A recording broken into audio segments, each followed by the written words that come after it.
strangest addiction. I could say I'll quit without any conviction. Broke my own heart this time for believing that a ghost could find a body alive that hasn't seen the other side. So don't call me, I'll find something to escape my mind.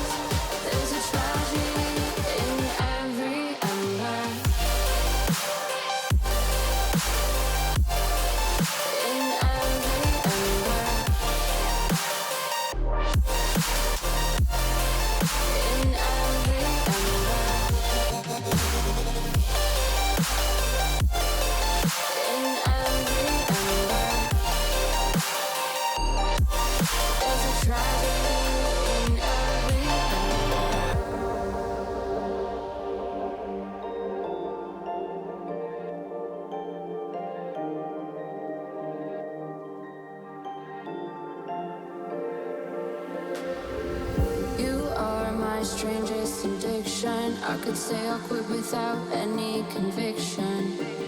Broke my own heart this time for believing that a ghost could find a body alive that hasn't seen the other side. So don't call me, I'll find something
is not over.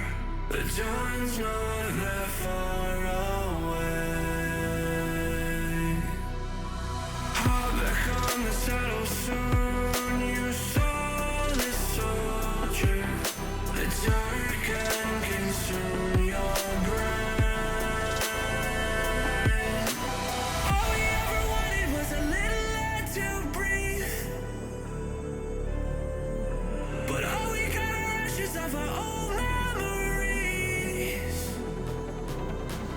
They can try to take me down, but they can't take me to my knees. No, you'll never take me. Not my choice, but it's my blood to bleed. I'm fading.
Get elite real-world performance for your desktop PC with 10th Gen Intel Core processors. If you're looking to game, create, live stream, or stay productive, 10th Gen Intel Core processors deliver an optimal balance of frequency, cores, and threads to handle real-world usages. Get enthusiast-level performance with an Intel Core i9 processor, up to 5.3 GHz clock speed for peak gaming performance and content creation workloads. Or for competitive gameplay and content creation, choose an Intel Core i7 with up to 5.1 GHz clock speed to handle your demanding applications. The Intel Core i5 processor with up to 4.8 GHz gives you a seamless AAA gaming and entertainment experience. And with up to 4.6 GHz clock speed, the Intel Core i3 is a great fit for everyday tasks and productivity. If you're looking to push your system even further, get additional performance headroom with unlocked 10th Gen Intel Core processors, supported by Intel's advanced overclocking controls. Bring elite, real-world performance to your desktop PC with 10th Gen Intel Core processors.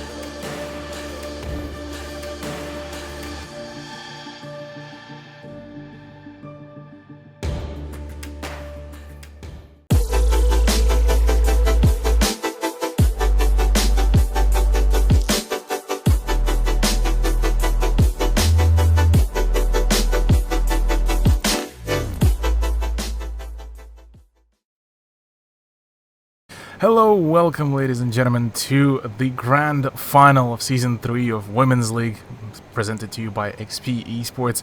My name is the Russian Cthulhu, and for one last time, Pi will be joining me tonight on the grand finals. Pi, how are you feeling so far? How's your first impressions now that pretty much the whole of the season is about to conclude?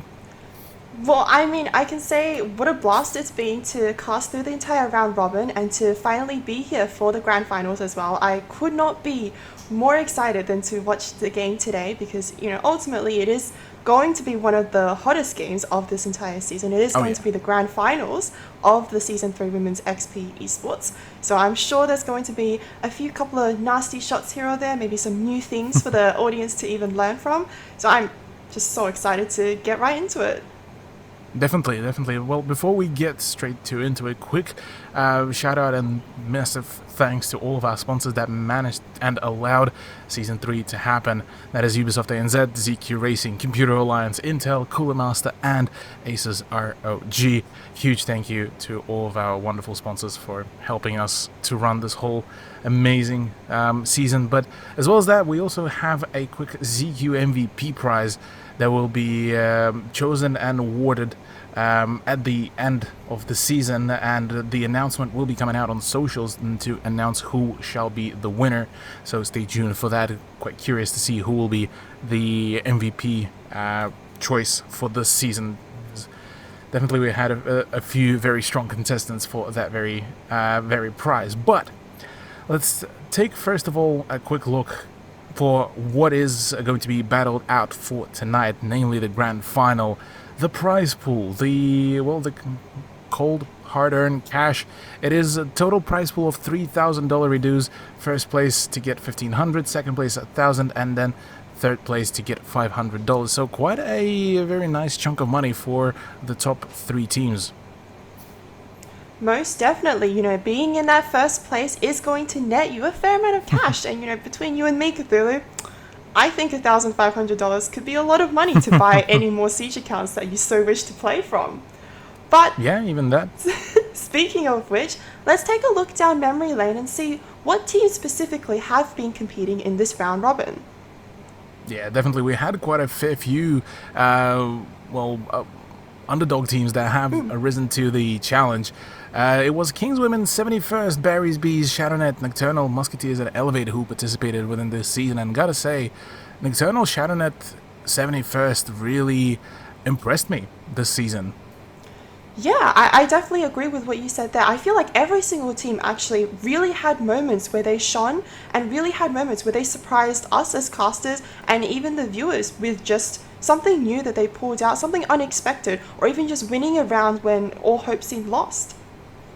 Definitely, yeah, and especially that, gotta say, Shadownet nearly pulling off a massive upset. They've managed to, in the regular season, take down Nocturnal, and that was quite a huge upset that they were able to perform. But later on, unfortunately for them, their flawless run got shut down pretty quickly by Elevate. So for now, Elevate are currently the reigning champions here of the Women's League, and quite honestly, they've been showing us some phenomenal siege, some phenomenal gameplay, and some amazing synergy between each other. So I'm definitely quite curious to see how will they perform here. But before we dive into the rosters, let's have a look at the bracket. Let's see how the playoffs have shaped up, or rather, well, first we're going to look at the standings. That's my bad.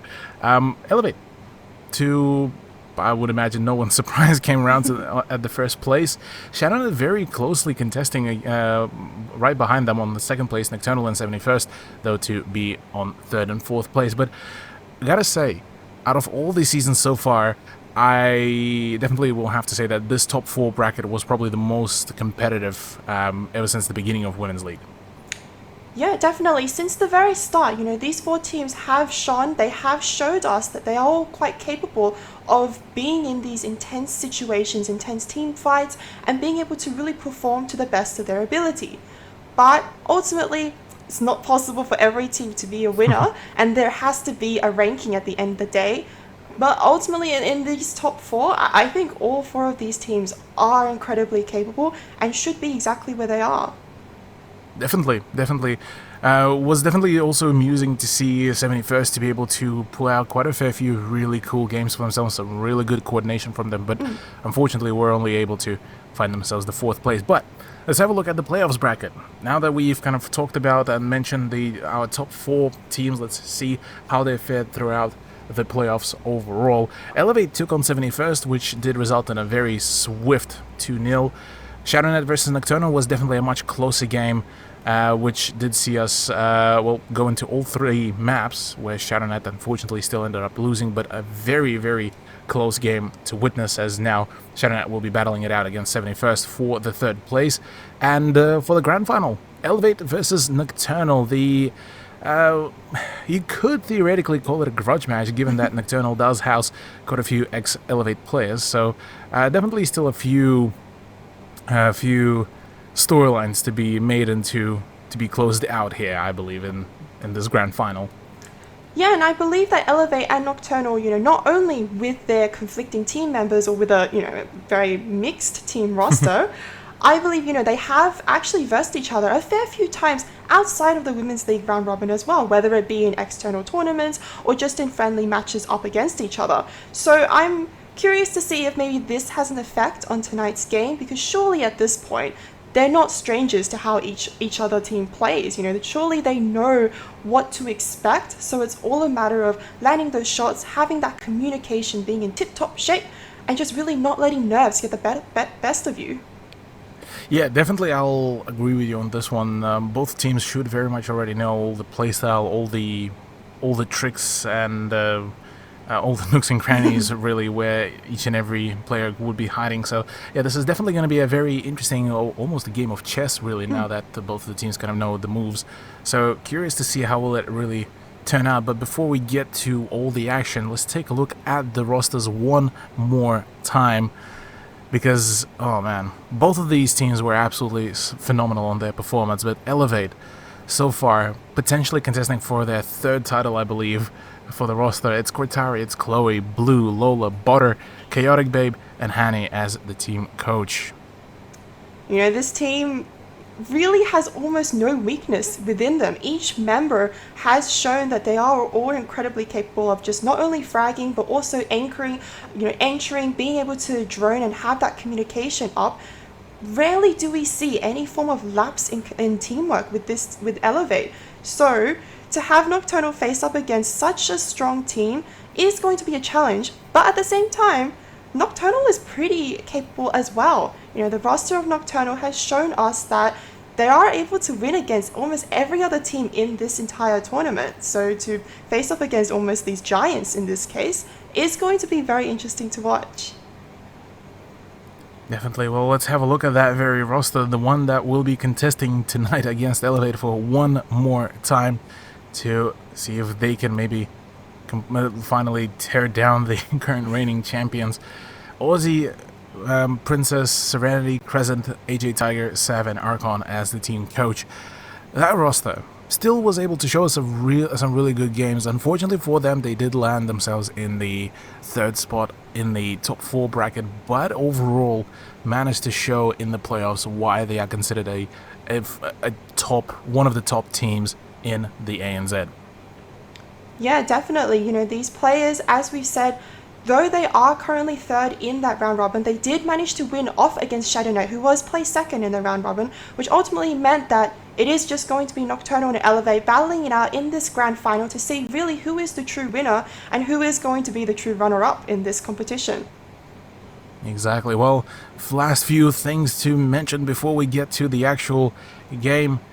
It's the team, or rather, team picks and bans for the maps.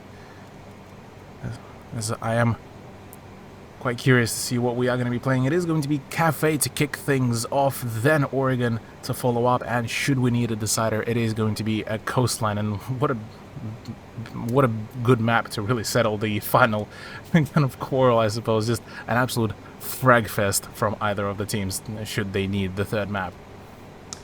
I am quite interested to see Elevate picking Cafe, because if we recall the last time that Nocturnal was actually seen playing on Cafe, it was in the semi-finals where Nocturnal was versing ShadowNet, and though ultimately Nocturnal were the victors of that face-off, they didn't do that well on Cafe. In fact, if I recall, they actually got 0-7, or 7-0 by ShadowNet. So for Elevate to really pick on Cafe and for Nocturnal to really let that slide through, I don't know if this is a mishap on Nocturnal side, or maybe it was just some large play that none of us have expected, and maybe they still do have something up their sleeve for that. Well, we'll definitely have to see, because, yeah, well, one way or another, they are still going to be playing out that map. They don't have any choice for that one, but genuinely, yeah, quite keen, because, yeah, like you said, that point with the ShadowNet being able to just absolutely, in a very dominant fashion, to take away Cafe, definitely puts a little bit of a concern here for Nocturnal, but possibly we shall be seeing some different tricks here. For now, let's take a quick look at the Cafe as well, and just get ourselves all immersed in this snowed up cafe in the middle of Moscow. And look, I'm very excited, borderline poked out even, you could even say, to watch this grand final, because this is probably going to be a very, very close game. Most definitely. It is going to be Elevate starting us off on the attack, Nocturnal on the defense. We have seen a few teams perform quite effectively when it comes to a defense start. So for Elevate to really show us up on that attack, we do need to see, fast execution, very little stalling perhaps, and to really get that bomb onto side, or just straight up frag out. Yeah, well, it seems that for now, at the very least on the ban phase, Thatcher won't be the one to actually frag out of here. Nocturnal want to get him out of the equation pretty quickly. Elevate not really wasting any time with their with the first attack button ban. It is going to be Nomad, and actually, funnily enough, Nomad has been actually a fairly frequent occurrence on the bans, especially on the map like Cafe, given how powerful she can be for the flank watch. Yeah, Cafe is one of those maps where there's very limited verticality or ways to travel between all the stories, unless obviously you pick someone like an Oryx where you can just travel straight up between the hatches.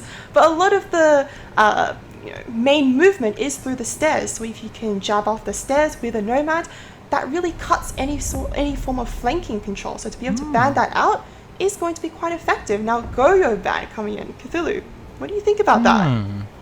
Yeah, that is definitely a very interesting one, just given the fact that it does feel like a little bit of a target ban here from the roster of Nocturnal, seeing as Goyo was actually used quite frequently by, as a matter of fact, both teams.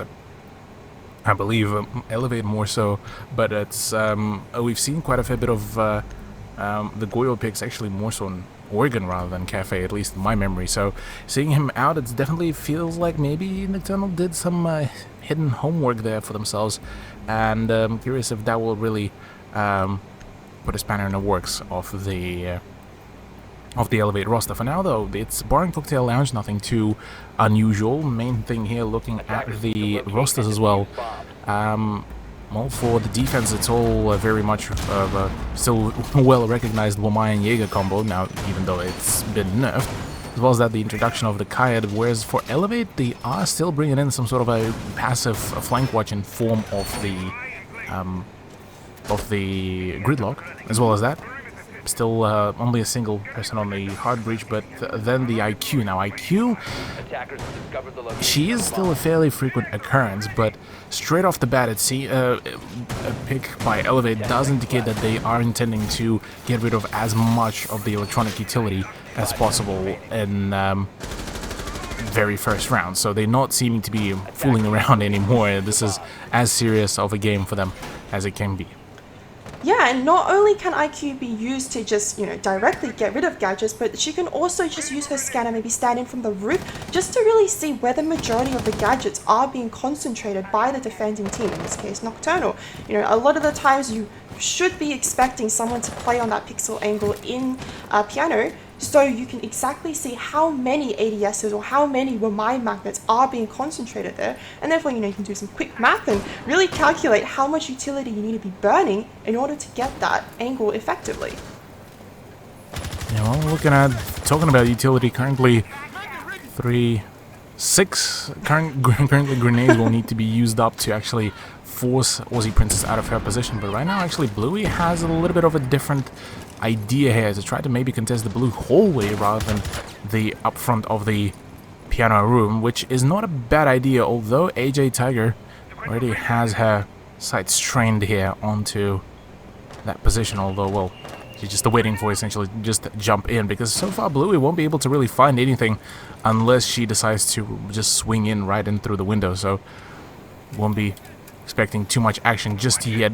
Butter has actually already managed to push in into the cigar shop, so she might be able to just flat out outgun the 1Y, but as of now she is feeling a little bit scared here about the peak points from below. Buddha is actually in an incredibly dangerous position. She is open to a variety of angles right now, whether it is on site, whether it is from that pixel, whether it is just from verticals. I don't really see another member close by to refrag her out, but it will be Serenity getting that opening pick onto Law, a headshot at that, but Sav in the meanwhile gets down quickly, and Buddha is going to be able to finish off Aussie Princess on that pixel angle as well. Yeah, very aggressive decision to push up without even really draining out too many of the utility bits. That does allow Elevate to gain a very strong foothold right at the cigar lounge. So right now the next person to really contest that will be actually Serenity on the white stairs, which is going to be potentially a bit of an issue for her. She is overexposing her body quite substantially, so even the body shots will be the end of her. There we go, just like that already takes up quite some damage, whereas right now the rest of the roster is attempting to apply some pressure here in through the cigar shop, but it doesn't seem to be working out a whole lot, really. Serenity to find herself another frag. Yeah, Serenity being able to take down Chloe really eliminates any form of pressure from downstairs. However, Kotari is going to be going straight onto site, gets that kill onto Crez, and Buddha is going to be planning down that bomb. Serenity gets down by Kotari, which means it's all up to AJ to be able to stop this diffuser from being planted. It does get planted, and now AJ in a very precarious situation. In a 1v2, Kotari is down on the ground. Can that res come through? There are live pings being put out by Nocturnal, but Tiger doesn't seem to have that adequate information as to where the attackers are. Yeah, well, it does find actually one player that it was down, that was Quitari, but Butter is able to refrag straight off the bat here. So the first round does go into the hands of Elevate, but definitely a few pushes have been a little bit sloppy there from the Elevate, but maybe it's just them kind of feeling out the ground and trying to figure out what kind of play style Nocturnal are planning to bring on board. But nonetheless, first round to go into their hands. This is definitely a very strong start for them. And now going into the kitchen service, it looks like Nocturnal are not really planning to stick around the single site for any time long. Yeah, I feel like losing control of that pixel angle, especially when they had so much utility being utilized in that area, really didn't help in Nocturnal's defense. In fact, normally, you use that pixel angle to be able to stall out any possible time so that when that bomb does get placed or when that diffuser does get planted, the attackers are normally a little bit more rushed, or they still need to have additional angles to secure. In that case, with all those frags happening and with that angle being lost so quickly, it was a little bit of a tense moment for Nocturnal because they had to retake that almost, and ultimately that was what didn't really lead to a success. Yeah, the moment Nocturnal were kind of forced into that retake definitely looked like it was a little bit stagnated there for them. I couldn't really find a whole lot of openings, minus a few downed players that needed to be finished up. But apart from that, really, yeah, it definitely looked a little bit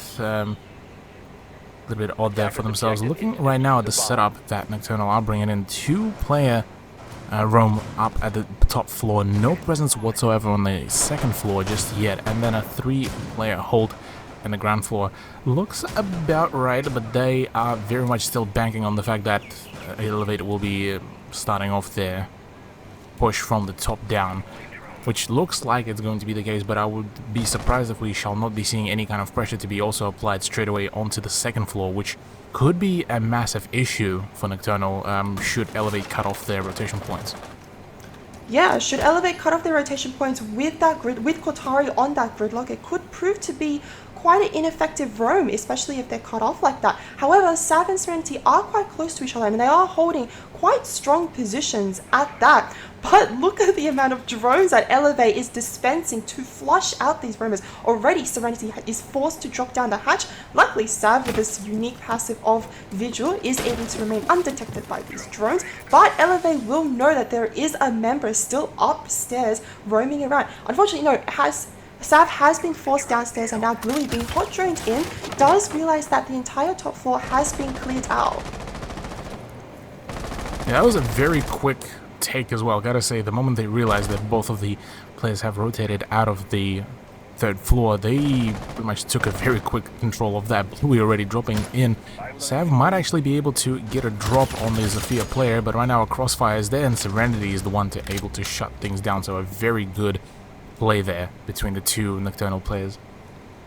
Meanwhile, it is Lola who has taken down AJ Tiger, and that does mean that the Legion player is going to be down out of this fight, which does mean no more regenerating goos for the team of Nocturnal. Serenity, double kill onto Chloe at this point. She's taking absolute control of this reading room, which normally is something that the attackers do want to gain control of, because having that does mean that they will be able to open up a variety of vertical holes. Serenity is getting a little bit in a pickle right now, but she gets a triple kill. She knows that she's getting pushed, but she doesn't get that final kill, and it is going to be Buddha getting that headshot onto Serenity, but the damage has been done. It's a 2v3 now, and it looks like members of Elevate aren't choosing to take the vertical anymore. They do still have a hard breacher and their soft breacher alive, so they could potentially go for this. Instead, they're going straight down red and really just hoping for the best at this point.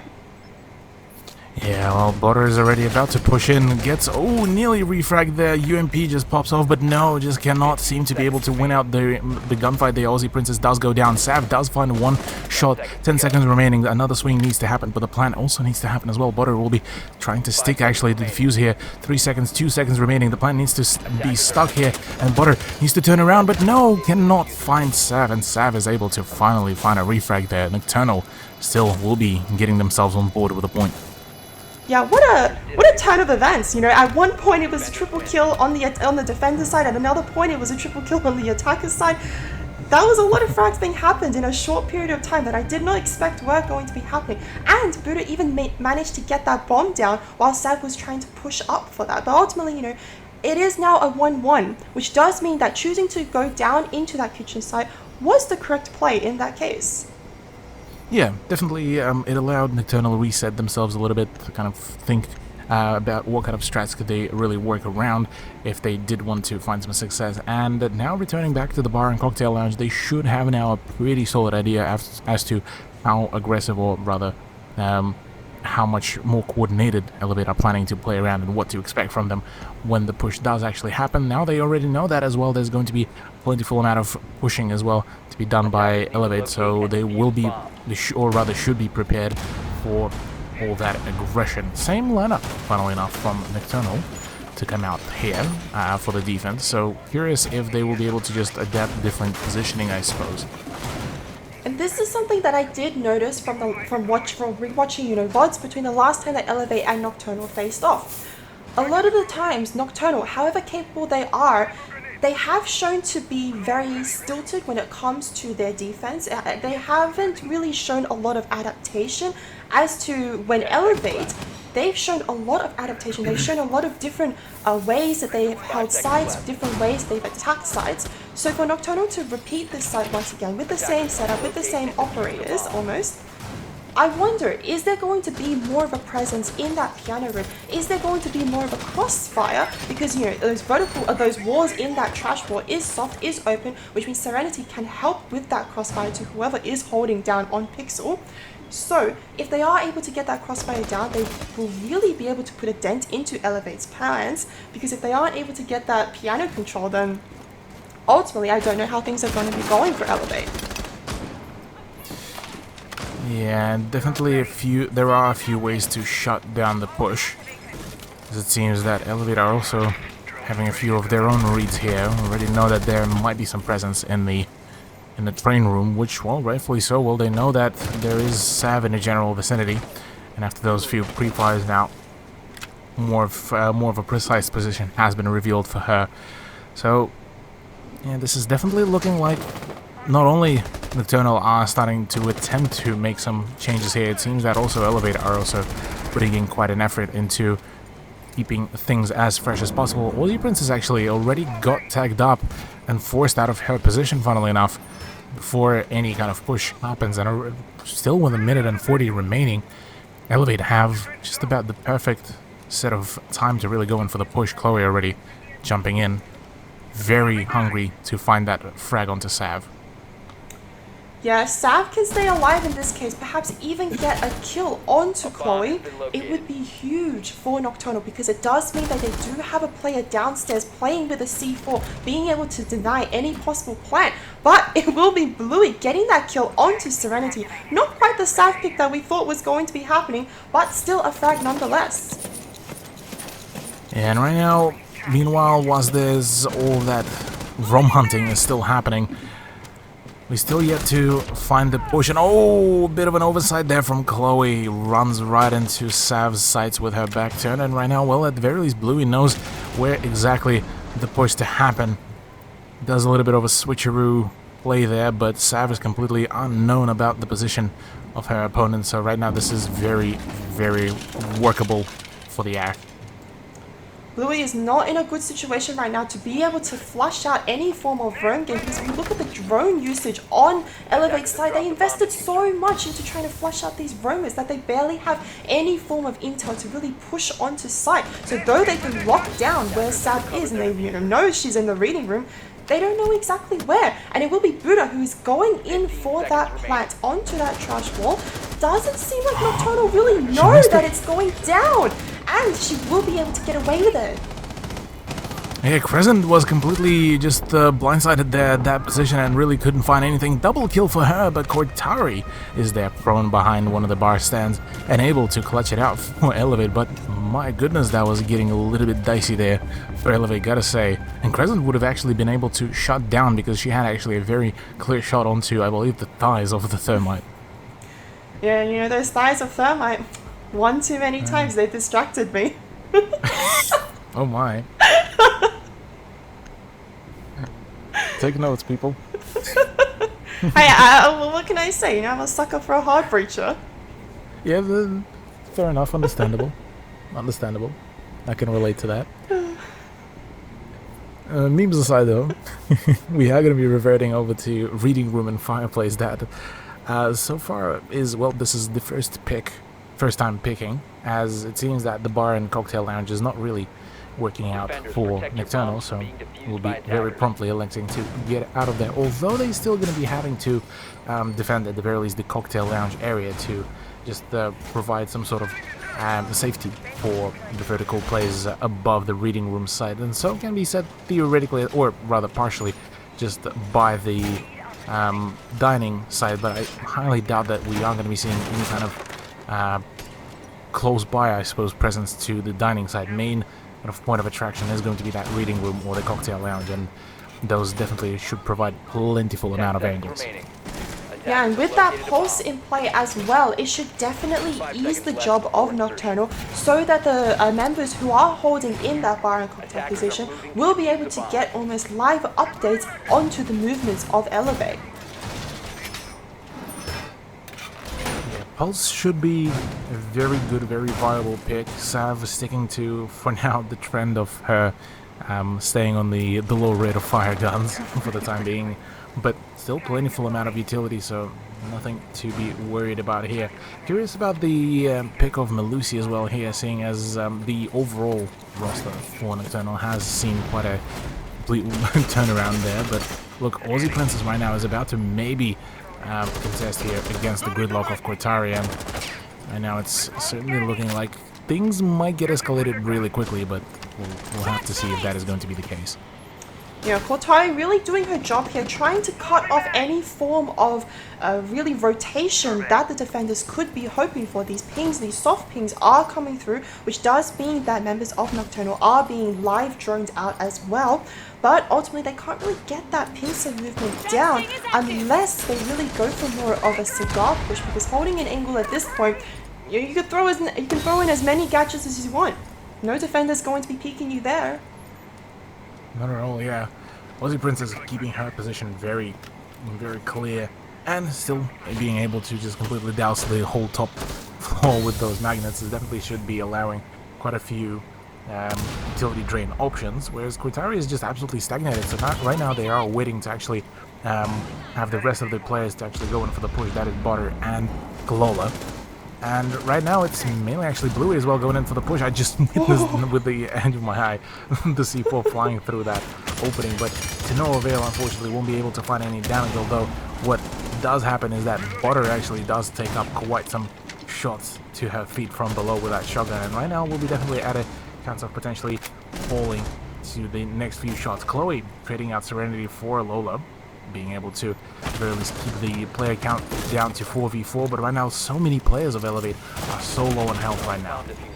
Aussie Princess getting that double kill onto Buddha as well. Qatari knows exactly where she is, but she can't quite get that kill in. Aussie Princess is so low, and that bar is entirely penetrable by bullets. Little head goes up, little hide and seek at this point. Qatari is pushing in for the kill and does manage to get down Aussie Princess, but now it's a 2v3.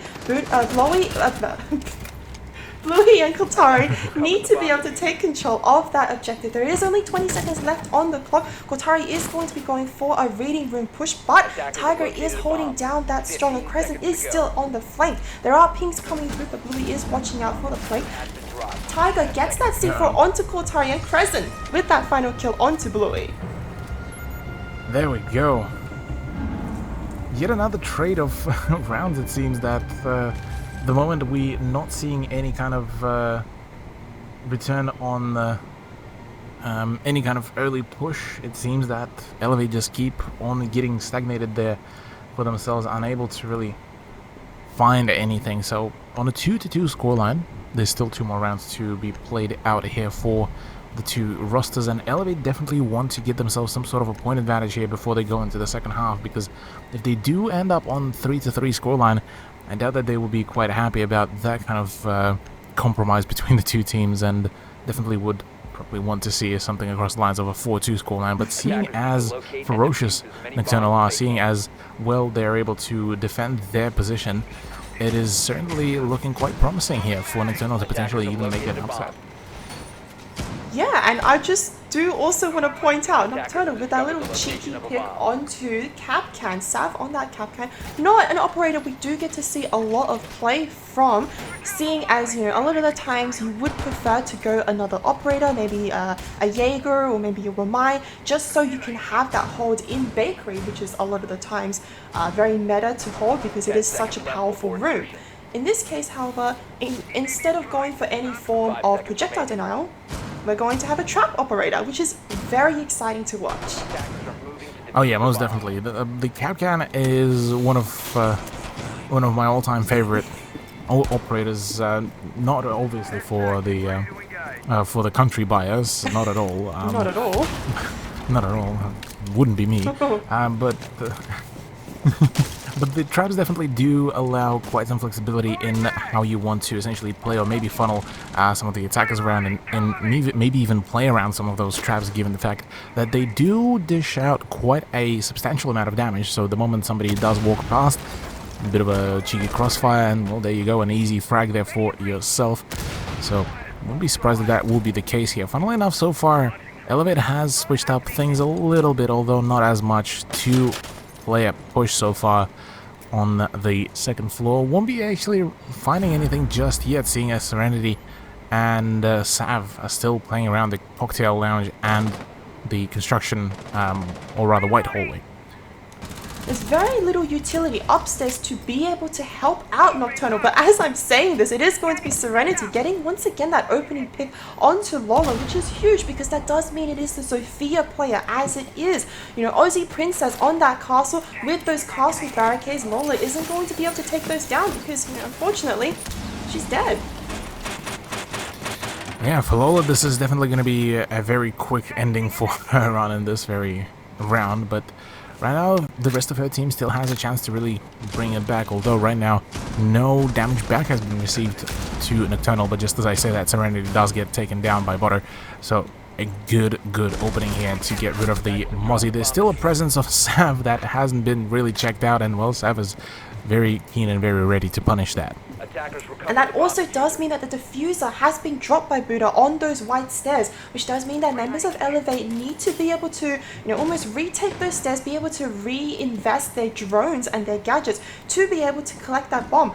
Otherwise, the only acceptable play from them is to just go for a full send down red stairs, which is almost what they're doing in this case. Exactly, yeah. With 45 seconds though remaining, this is still definitely a much better turnout on Chloe. Ironically, it's the IQ, the person who's supposed to be really keeping an eye out for for the traps, will be running into one. But meanwhile, Bluey was actually able to pick herself up yet another frag here. Cortari also on a flank should be also able to throw in a spanner in the works of the defense, and already has a very gnarly angle that potentially could shut down AJ Tiger as well. She doesn't know that there's a Legion right behind the consoles there as well, or rather behind the cooking equipment. 15 seconds remaining, the push needs to happen already. Another spray down, but Blue is able to trade out the frag 1v1 situation, but Crescent with a triple, able to shut things down well and firmly there in favor of Nocturnal.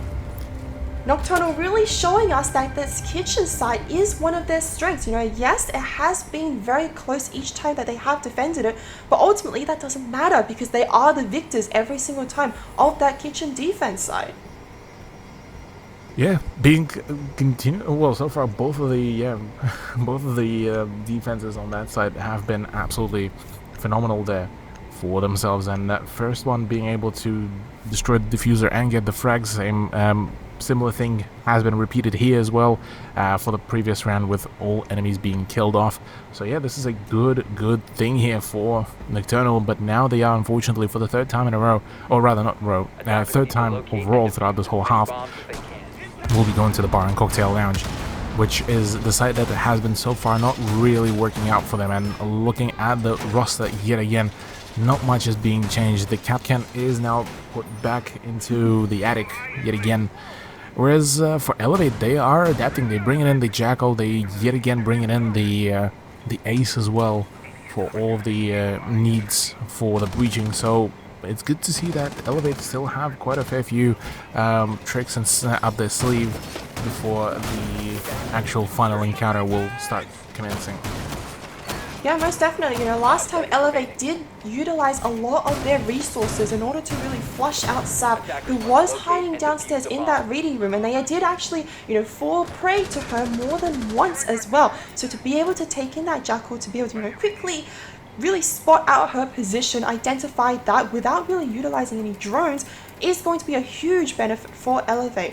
Whereas for Nocturnal, every single time that they have lost this bar and cocktail site, it has been because of those last few seconds, Elevate pushing straight in. That bomb being placed to give them a few more seconds of time, but ultimately it has been the frags that have really won it out for Elevate.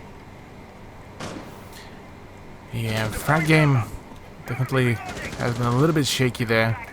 Same could be said for poor Cortari, who just decided to go in for the peek at the hatches and just pretty much received a face full of just half of her HP out of the equation. So definitely going to be feeling that. So the push needs to happen meanwhile for the rest of the team. Chloe, the person who should be really hunting down players like Sav, will actually be electing to get out of that window situation, and instead going to be attempting to push the white stairs with Bluey, which is not a bad idea, although definitely feel like a little bit of a bigger choke point there, but we'll have to see if that is going to be the case for now. Nobody has been yet spotted, but Sav has got a plan already. Sav is going to be hiding in that laundry area, very safe, very secure. Drones are going to be coming out to really spot out her position, and oh no, Sav! I guess that's one way to protect yourself against the Jackal. Yeah, I suppose that could be said. Yeah, a little bit of an oh no there. Yeah, definitely got to say that a bit of a miscalculation. The risk was calculated, but man, was I bad at maths. Was it not worth? Well, meanwhile, Cortari is able to find yet another one for herself onto Aussie Princess. Crescent and AJ Tiger are the last two players remaining to try to prevent the plan to go down, but yet again it's being just like that shut down, and Butter will be able to just keep sticking the diffuser here, diffuser plant here, and well, just like that, it's Bluey and Butter to actually find out the final two kills. So Elevate do manage to equalize the round count for themselves between themselves and their opponents. So a 3-3 scoreline is going to be well and truly in effect. Yeah, you know, Elevate definitely not showing any form of weakness when it comes to that top floor attack. They're really pushing in with everything they have. You know, they're really adapting to how Nocturnal is roaming, and they're really reflecting on their mistakes. You know, sure, they have won every single bar and cocktail, but it hasn't been the cleanest take, and every single time, you know, they take something different, they do something different to really polish up on it. Yeah, look, Elevate and Nocturnal definitely have been upping their game here. But yeah, I'll have to agree, Elevate definitely has been taking quite a few changes here and there, although occasionally quite questionable ones. Oh. Okay. Good night. I wonder why, though. I believe it's because yeah. Echo has not been approved to play in the Women's League. I believe in Pro League it is approved, but not within the Women's League agreements. That's right. Good night, Buddha. That's an F. Sleep tight. Oh well. Yeah, good night. Well, for Elevate, this is going to be quite a disadvantage, though, to kick things off, given the fact that, well, they won't have another gun to really play around, and theoretically this would feel as if one of the players has disconnected. So, 4v5 off the board. Against Nocturnal, probably the last thing that they would really want here, so that's not the best case scenario, although it's still only the first map, so still plenty of chances really here to play certain scenarios out and see where they can really find their strengths here. Yeah, for members of Elevate, this is definitely not going to be a good start, because ideally someone like Buddha, especially, you know, maybe not on the Echo, but on some form of anchor operator, will be on site, you know, will be holding that fort down, which does mean that Elevate will be able to, you know, almost roam around a little bit more, have more versatile operator movements. But in this case, they will need to expend one more operator to really hold down the fort, to really help Bluey on site, which does mean that their roam game might not be as strong. Here's a curious thing. For now, Elevate has actually opted out of playing anywhere but the ground floor, so for Nocturnal, theoretically, if they do drone it out as quickly as possible, which we do see actually 3 drones very quickly droning out the top floor, we'll be able to confirm that there's nobody playing actually on the 3rd and 2nd floor, so they theoretically shouldn't really waste too much time on clearing out the roamers, and should pretty soon get onto the vertical game, because already just about the first half of the round to be out, and yet not a single bit of damage, not a single bit of frag has been yet achieved. Yeah, for Nocturnal, the right sort of play in this scenario will be to lock down all the possible stairs. You know, there's brown stairs, there's white stairs, there's red stairs, to be able to put claymores, gridlock gadgets on them, or even just flank drones, and to really get into that vertical breaching, which is exactly what Tiger is going to be going for with those 3 breaching charges that Ash now has, as well as those 3 Ash gadget charges she does have. She'll be able to open up all forms of vertical angles, which really will be able to limit any form of movement, but this angle is not beneficial towards Tiger at all. That debris is getting in the way, but she will be able to get a mute jammer, which does mean that the hard breacher should be able to open up that freezer wall. Quite unfortunate for AJ Tiger, but very fortunate for Qatari that her position has not been revealed, so this is still very much workable for the Jaeger player. So overall, now this is still a good turnout here for Elevate, given the fact that they have already forced it into 26 seconds. So the push needs to happen, and the push will be quite a very hasty one as well. But it doesn't look like it is going to be that case, seeing as Serenity already finds herself yet another frag. 3v5. 10 seconds remaining. The gas grenades are actually starting to come around. Lola and Chloe are the ones that need to actually prevent the plant to go down. Right now, another gas grenade to really come around. Chloe finds another kill, and it's only 1 second remaining. The plant needs to be stuck here, but right now it's all down to Lola. Lola finding yet another frag, but needs to really shut down that plant as it's being just stuck at the last moment. But no, Nocturnal claw away round number 7 into their hands, even after a very sloppy push. Yeah, I feel like for members of Nocturnal, a lot of time was being invested into gaining that vertical control, when if they had just gone for, maybe 2 people droning out that top floor, 2 people simultaneously droning out that second floor, they would have been able to identify very quickly that, especially with 1 member down on that elevate side, they had elected to all stay on that first floor defense. Admittedly, not much was gained from most of that vertical control because Elevate was actually playing, just outside of that bomb. They instead went for almost a retake when Nocturnal was going in for that push, but ultimately, having 1 member down, having that anchor down as well, definitely didn't help Elevate. Not at all. As a matter of fact, I actually think that if they would have had a full 5-player roster dead available, it would have been actually a completely different turnout for the round, but alas, it wasn't the case there. Maybe it was not meant to be there, but props to Nocturnal, they were actually able to salvage that round pretty well overall, given the fact that they did start going and doing the plant at the last second of the round, or rather the regular timer, so props to them. We will be seeing an attempt from Elevate now to defend the bar and cocktail lounge. The only side, as a matter of fact, that they were able to win out throughout the whole map so far, seeing as Reading Room and Kitchen has been taken very firmly by Nocturnal, and same can be said even on the second half. Yeah, I wonder how strong their defense is when their attack was just so capable and so confident and so strong.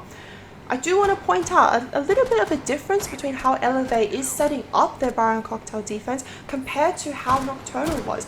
Instead of fully reinforcing that freezer wall, they have elected to keep it open, put a deployable shield in play. A lot of the times you do see a Goyo shield there, but seeing as Goyo has been banned out from that Nocturnal side, maybe this is playing into exactly what Nocturnal want to see. Yeah.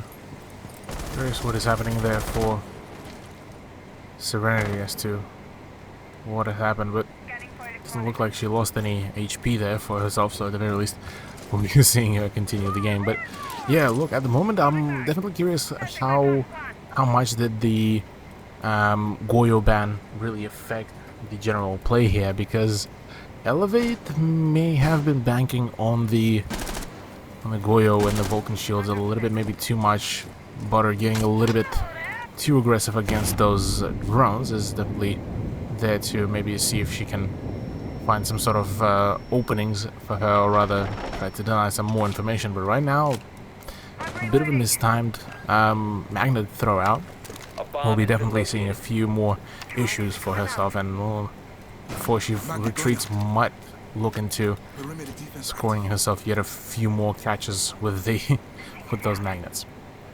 Yeah, Buddha is definitely not in a safe position at this point. She is open towards that white angle as well as that piano. She does manage to make a sprint for it and really get away. No one was holding down that white rappel on those white stairs. Buddha is not very confident about that angle. She's gonna keep her eyes on that and not really let it go to slide. But ultimately, she is going to gain control of the white stairs, which does mean that Nocturnal is going to have to push into that entire piano room and take control of that to be able to open up really any hard walls that they want. Yeah, meanwhile, before they make any big pushes, they need to cross that doorway, which Serenity was able to do so very quickly. And right now it's actually quite a pile-in by the elevator. Simple C4 could really throw this pattern in the works, but so far it looks like Butter is just going to be trying to just take those gunfights head on. And already finding a shot onto AG Tiger, that is a good beginning here. But right now Sav is able to find some return back there on the investment. Crescent is actually going to be starting to go in for the plant, so right now this could be all a very quick turnaround here for either one of the teams. Butter already missing one of the attackers. Really, the C4 does fly out. Spots another one. That's a headshot as well for Aussie Prince, or rather onto Aussie Princess, and Lola is the one to finish things off there. A very clean up, a very good cleanup from Elevate at the end of the round. Yeah, between Buddha and Lola, they really held down that defense side and really managed to not lose control of it at all. And this is one of the strengths of having that freezer wall being half opened, having that deployable shield to really protect against any wayward bullets, because it does mean that a variety of angles are being opened up by the defenders, which means that the attackers, to be able to push through, to be able to get that bomb down on the ground, they need to be able to cover so many more angles than if that wall was actually originally closed. Yeah, quite a fair few angles that needed to be contested, and it seemed that the kind of more so like adaptive / more open-minded defense of the bar certainly has allowed Elevate to find themselves a point back to a draw for a piece between the two rosters, as I feel this is going to be the round, or rather the side that will be the deal breaker, whether Elevate will be able to finally get themselves up and running on the defense, or whether we shall be seeing a continuation of Nocturnal punishing Elevate for being prepared only for the bar and cocktail play. Well, I mean, Elevate have definitely shown that they're incredibly capable of not only attacking but also defending that bar and cocktail side. So, to go into this reading room hold is going to be quite similar to what they did before, because, a very successful way of holding that reading room is through holding above, namely that cocktail bug. To be able to gain control of it is the attacker's ultimate goal, because you will be able to open up all these vertical angles, to be able to really successfully get that plank down. But at this point, it looks to be a little bit of a tricky task for Nocturnal, because look at how many members of Elevate are playing upstairs like this. Yeah, quite an extended hold here by Elevate. Certainly looking like it's going to be quite a challenge to really take up here. Interestingly enough, Chloe is actually playing in the position where usually it will be much more effective should she have something like a castle barricade to protect at least from behind, but at the very least she just uses it to poke around and try to get rid of some of the drones, and well, very promptly to fall back to the second floor. So only two now players remain at the top floor, that is Butter and Quartari, and both of their positions have been pretty well reinforced, gotta say. Yeah, most definitely. Elevate is holding down that position incredibly strong, which does mean that Nocturnal need to first gain control of that piano room, which is definitely not going to be an easy task, considering that both Chloe and Lola are playing below. If there is a cam in piano watching, that does mean that they will be exposed to any potential C4 from Lola as well. Drones are coming out from all of Nocturnal, so hopefully they will be able to really spot out where the defenders are hiding and really be able to pinch them and flush them out. Right now, quite a fair bit of droning is being conducted here, but Butter, absolutely disgusting angle to be held, and this is just a little bit of a damage to Crescent to force her out of that angle, or rather try to maybe reposition, but right now it's Quartari that is doing quite some work there. Double kill for herself, and being able to fall back to retry a different angle is definitely a huge play here for herself, but right now it's Crescent able to finally find some return on the investment for herself, and well, right now Quartari is in a bit of a sticky situation. She needs to stop falling back, but right now she is running into a risk of potentially running into another crossfire. Lola finding herself a frag onto Aussie Princess, gets another engagement. Quartari, that is a kill on Sav, and all of a sudden a 4v1. 4v1 turns into a 0v4, seeing as Lola is going to be going for that pinch. One of the things that Nocturnal didn't pay attention to was that flank game, because Lola wasn't on that third floor at all up until the end, where she was able to get those impactful kills. She actually flanked up those red stairs and was able to nab a few kills under her belt, just because Nocturnal weren't really watching what came up behind them. Yeah, Nocturnal definitely looked a little bit disorganized there, maybe on that push. Flank watch definitely was hurting quite a little bit, or rather quite a fair bit. And well, now going into the kitchen cooking, it's time for them to try to maybe draw it out, because right now Elevate has finally got themselves that 2-point streak that they were able to finally turn things around, and now they are the ones leading the point lead. They most definitely are, which does mean that for Nocturnal to really put themselves back into this, they really don't want to be pushing this map into overtime, especially, it being map 1. You want to be able to go in and close it out for that decisive victory.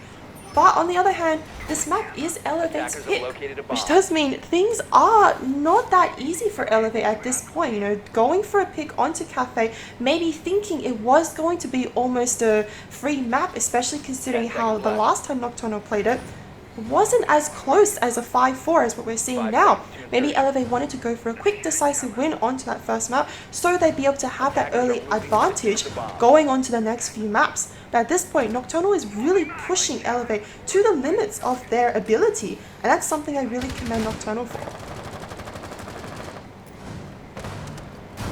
Yeah, Nocturnal definitely has proven us quite a fair few things, but now they definitely need to keep on pushing. This is only the beginning, and if they will start celebrating too early, maybe on some of those rounds, this could maybe prove to be a bit of an issue, or rather the morale issue later on in the round.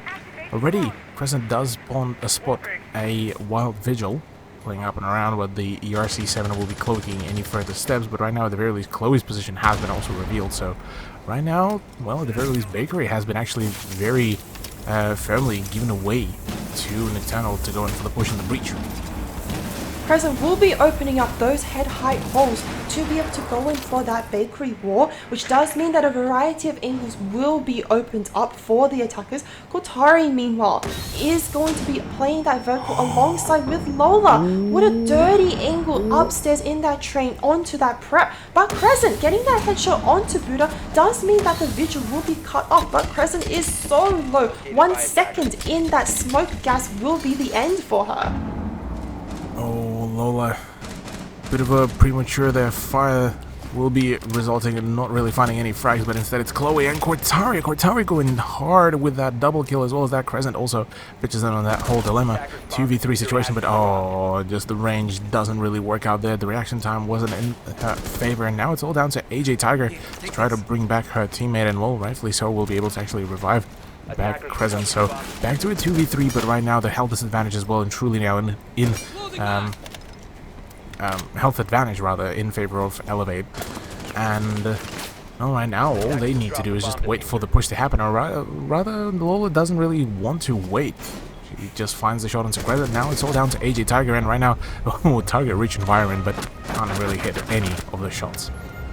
Yeah, unfortunate for Nocturnal, having all those picks done by Kotari through the holes that your own ace player opened is definitely not the desired outcome for Nocturnal in this case. But on the other hand, very well done from Elevate to turn, you know, an open breach hole, which normally is not what a defender wants, into something like an advantage like that is definitely a huge achievement. Oh yeah, most definitely. The sheer amount of just flexible plays that we also seen from Elevate has been definitely quite amusing to witness. I'm even with the Capcan plays, just playing that vertical angle that we haven't really seen as much, but definitely is a very powerful one for the kitchen defense. Definitely at least introduce some more pressure onto the attacking side. Now, the bar and cocktail lounge. Now, this side has last been won out by Elevate, so potentially this could be the very last site for us to bear witness here on Cafe before we switch on over to map number 2, that is I believe going to be Oregon. So definitely not the scenario right now that Nocturnal would love to see, given the fact that how well they were able to contest the first half, and then second half this started kind of dwindling away. Yeah, I feel like when it comes to attack, Nocturnal is definitely not as confident and not as, you know, paced as Elevate was showing us when they were on attack. You know, sure, some of Elevate's attacking pushes were down to the wire, you know, things didn't look good for them, but ultimately when Elevate, you know, went to go send it in a specific direction, the frags were happening, you know, they were getting those impactful kills and they were getting that bomb down. Whereas when it comes to Nocturnal, going down to those last few seconds, they're not able to replicate what Elevate achieved, which ultimately is what's letting them down. Yeah, certain few hiccups have been happening on Nocturnal side, and well, Elevate were pretty much then and there really quite ready to punish their opposition. Already a few breaches are starting to happen, but only now the actual peaks by Sav are going to be coming around. Sav now has the opportunity to actually use a twist drone to just get rid of some of the utility that has been brought on board by Butter, by Lola as well as Jaeger. So if she's able to deny a few of those magnets at the very least, she could actually do quite some damage to the utility game. Yeah, well, those magnets are being placed in very awkward and tricky positions for a Twitch drone to be able to gain traction of. You know, going for any of those Wamai magnets does open up her drone to being shot from those angles that Butter and Bluey are holding in that crossfire. So, I'm keen to see how Sav is going to make this work. Yeah, dual peak by Serenity and Sav is, it's interesting, to say the very least. Plenty of flashbangs are being tossed around, and finally, the ballistic shield is gone now, so Butter will be forced yet again to try to sprint on over to the safe position, and right now she's actually being droned out, so being told to prepare to actually be fired upon it. Oh, yo. Serenity nearly finding that shot. Unfortunately, Serenity did not find that shot, but it is going to be Aussie Princess watching for that run out, really reading Cortari like a book in this case. Denies her from getting that run out kill, denies her from any form of impact, and Aussie Princess will be able to almost gain control of this entire skylight. Talking about gaining control as well, Butter is actually getting shot down there by Sav from a fairly long angle as well with the F2, so this is actually a really good round here for Nocturnal. All of a sudden it's a 3 versus 5, and right now Elevate hasn't really found any kind of damage back to their opponents and looking absolutely like they're on the back foot here. Time is ticking down for Nocturnal, so they will have to go in for a decisive push at this rate. Nocturnal does get tricked out by those alibi clones, but Bluey and Cortari in that strong pincer onto that pixel angle. Lola is going to get pressured out, but Bluey still holding that pixel angle, peaks but does not win in that fight against Sav, which does mean that control is given in piano. Lola gets that kill onto Serenity, bomb gets placed, but Lola finishes off the bomb. No. Oh no, Nocturnal don't have enough time to get that bomb down, and it will be Elevate taking this round, taking this map of Cafe to be theirs. Oh boy, that has to be a heartbreak and a half there for Nocturnal. The time ran out at the end. They had the player advantage, they had all the positions. The one thing that they didn't sort themselves out was the cover for the planter at the last moment, and that is a very unfortunate turnout there. But look, a 7-4 scoreline, definitely a much closer game comparative to what we saw the Cafe end up for Nocturnal when they played against ShadowNet, but definitely still not a win, so quite an unfortunate turnout there. They still have one more chance to really play it out, and that is going to be on Oregon, which is coming right up. I believe this is actually let me actually have a quick peek. This is Nocturnal choice, the Oregon. So hopefully for them, they are going to be playing on a much more of a comfort ground there comparative to Cafe. So we'll have to see. Yeah, you know, Cafe was Elevate's pick, so to be able to see Elevate take that map away from Nocturnal isn't that much of a surprise. So, you know, for Elevate, I'm sure this is within their predictions, because at this point, you know, they are in a more comfortable situation. They will be able to go into a map that Nocturnal has picked, and really, you know, worst case, they don't get it. Best case, they get it. But at any rate, they still have a map under their belt, which is a huge confidence booster. Most definitely. Well, we shall be seeing how things will really turn out on Oregon just after this short break, so don't go too far away, ladies and gentlemen, as we see you in just a short few minutes.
Enter into a new dimension of gaming and push your PC to the extreme with uncompromised graphics performance. So compact you have to see it to believe it. The way you play will never be the same.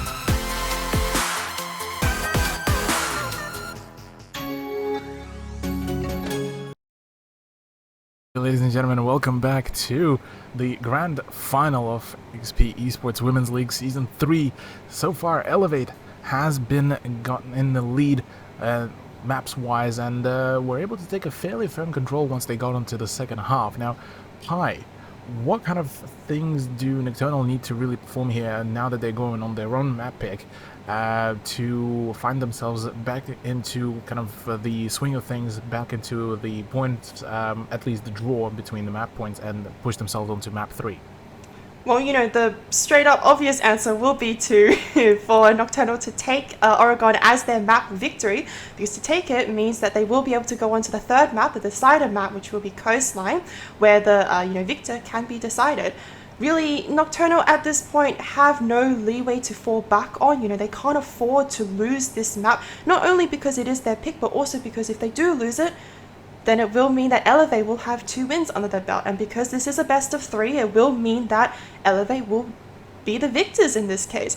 So for Nocturnal to be able to, you know, go onto their own map, be more confident as well, I'm really expecting them to go off with a bang, you know, not hold anything back, because at this case, in this point, there really is no room to play safe, to play cautious. You have to go out with guns blazing.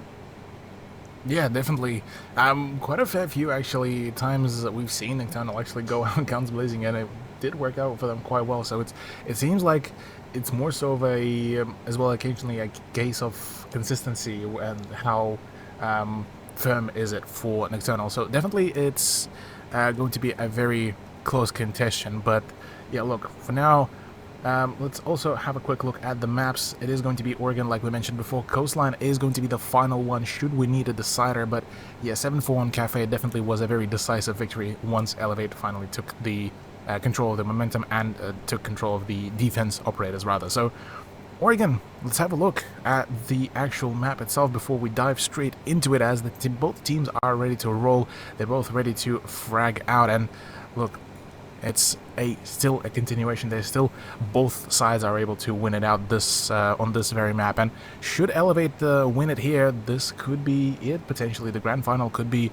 pretty much all won out very, very quickly. So there we go, Nocturnal to kick things off on the attack. It's going to be a very interesting opportunity here, seeing as for Elevate, well, they've just coming out from a defensive win, so for them here it is going to be a really nice continuation in the pace. Elevate once again going off with a fast, decisive ban. In this case, it will be that Maverick. Maverick is definitely not an operator that you want to be facing up against if you are starting out on that defense. A lot of the times you will see either a Maverick or a Thatcher ban, or in some cases, both. Let's see if that will be the case. You know, well, it's going to be Jackal instead, actually, that will be banned out here. A very interesting decision, given the fact that I don't think Jackal would be that powerful here, although he can be quite annoying to deal with. So possibly this is one of those kind of comfort bans that Nocturnal have been performing for a fair few of these maps, but definitely seems like look, maybe they're just looking at potentially just extended roam here for themselves and just don't want Jackal to be meddling with all of those affairs. Well, I mean, if we look back onto that previous game on Cafe, Nocturnal did elect to go for a little bit of a roam game that a lot of the times was unpunished, because Elevate, you know, did use a lot of drones to be able to flush out that roamer, but a lot of the times it wasn't that successful up until Elevate did take in that Jackal. Now, I'm not 100% sure how effective that Jackal was, but having him on the board definitely is a little bit of a threat of a presence of threat. So to be able to eliminate that entirely, to not have to worry about him at all, is probably what Nocturnal is going for. Yeah, well, Nocturnal will be presented with a very interesting situation, seeing as it's from a static castle to a mobile castle, it seems.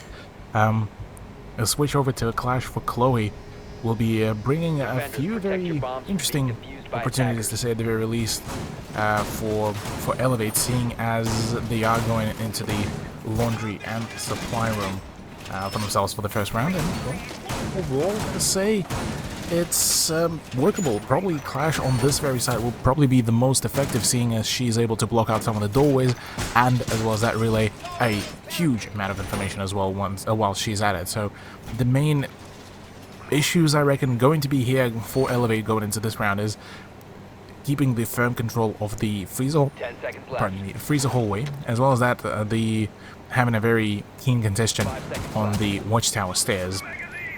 Those two spots could be very much pressured very quickly by the attack, and when they do, well, there's not much of the options left really there for themselves. I am interested to see that the entire electrical wall has been actually hard reinforced off. A lot of the times when you do have a clash and you do have a Goyo in play as well, with all those explosive shields, you are able to really open up some walls, really get those crossfires in play, seeing as you said, Cthulhu, they do have a walking mobile castle at this rate. But, that electrical wall has been completely shut down, which does mean that the only viable angle will be from that pillar door, as well as from elbow. One air jab coming in, which does mean that Chloe will need to back up a little bit. That air jab will get shot out relatively quickly, I believe. But, Chloe needs to play very safely as to avoid getting concussed, because it could mean the end. Yeah, definitely. She is, thankfully for her, able to deny the push so far. It's been already a minute after the push has happened, and already flashbangs are starting to go in. AJ be forcing the Clash to really swap over to the SPSMG, but we back to the shield, so for now it's more so just a play off Bluey, just delaying as much time as possible. Another gas grenade is there to try to slow down the push, as already another drone does relay some more information, but it's the Twitch drone that actually gets rid of the ADS. So once those gas grenades do get expended, this is where the push could really start happening here. Yeah, and Bluey is already rotating back onto side, waiting for Chloe to go through before they are going to be able to get that reinforcement off in that elbow room. This has been a highly effective hold, if not Lola dying in that pillars. Aussie Princess getting that pick straight up is going to be a huge benefit for Nocturnal, and it will mean that spending those 2 minutes outside of that bunker will be all the more worth it. Yeah, seeing as theoretically we are seeing currently Elevate play into 3.5 kind of players for the gunfights, with Chloe kind of still needing to pull out the actual gun to start contesting certain angles. This is definitely going to be quite a rough run here for Elevate's very first defense, seeing as right now Clash is being pressured on quite a fair few angles and being forced back by those air jabs very quickly, seeing as she runs into the off chance of actually just full on dying to the moment she goes down. But the Guru shield is being exploded, so at least the push, or rather very up close push, will be denied for the time being. And Sabu does get down thanks to the hands of Quitaria, but the gas grenade is there to dish even more damage. AJ Tiger already got some damage going for her and trying to tap away. Actually does find the body of AJ Tiger, but right now the plant by Crescent is actually starting to go down. The push already from Serenity as well from behind is there as well to deal with even more damage. Potentially couldn't completely thwart any plans, and right now already lets that M762 rip. And right now the Elevate should already know the consequences. No, completely unaware about the presence, and right now this is a bit of a sandwich play there. Bluey is about to get shot down here very quickly. 28 seconds remaining, but needs to take one of those gunfights if she wants to come out victorious here, as she's being pressured from too many angles here. Bluey needs to gain control of at least one member of the attacking team. She does manage to down Crescent, which does mean a triple kill, but unfortunately doesn't get that quadra kill, and it will be Serenity getting that final kill onto Bluey, which does mean that the first round of Oregon is going to be going over to Nocturnal side. That was definitely quite a roller coaster of emotions, I gotta say. Both teams definitely looked like they were just about to maybe shut down, but that push by Serenity, that flank from behind, definitely did the right job, being able to shut down two if not three players pretty much on that attempt to deny the plant. Worked out brilliantly, and well, Elevate didn't really have any kind of response there for themselves. But funnily enough, they are actually going to be trying to do over the laundry room defense here for themselves, which is the first time in this whole series. And already a few adaptations are being made. The Bandit is being brought on board as well for something a little bit more faster fire rate, at least in the gun department. As well as that, the choice to bring in the Vigil and the Mute now as well. So more information denial, more breach denial now in play, as well as that some roam game as well to be reinforced. So I'm definitely liking the adaptations that Elevator have brought on board, as it seems that maybe the first round has been a little bit of a meme round for themselves, just trying to kind of feel out their boundaries here within this very map. Very interesting turn of events for Elevate, because they have actually elected to go alongside the fully closing off that elbow wall, fully reinforcing and banditing that wall, and instead opening up that meeting hatch so that they can gain some verticality, they can gain almost more map presence to be able to hold down this site.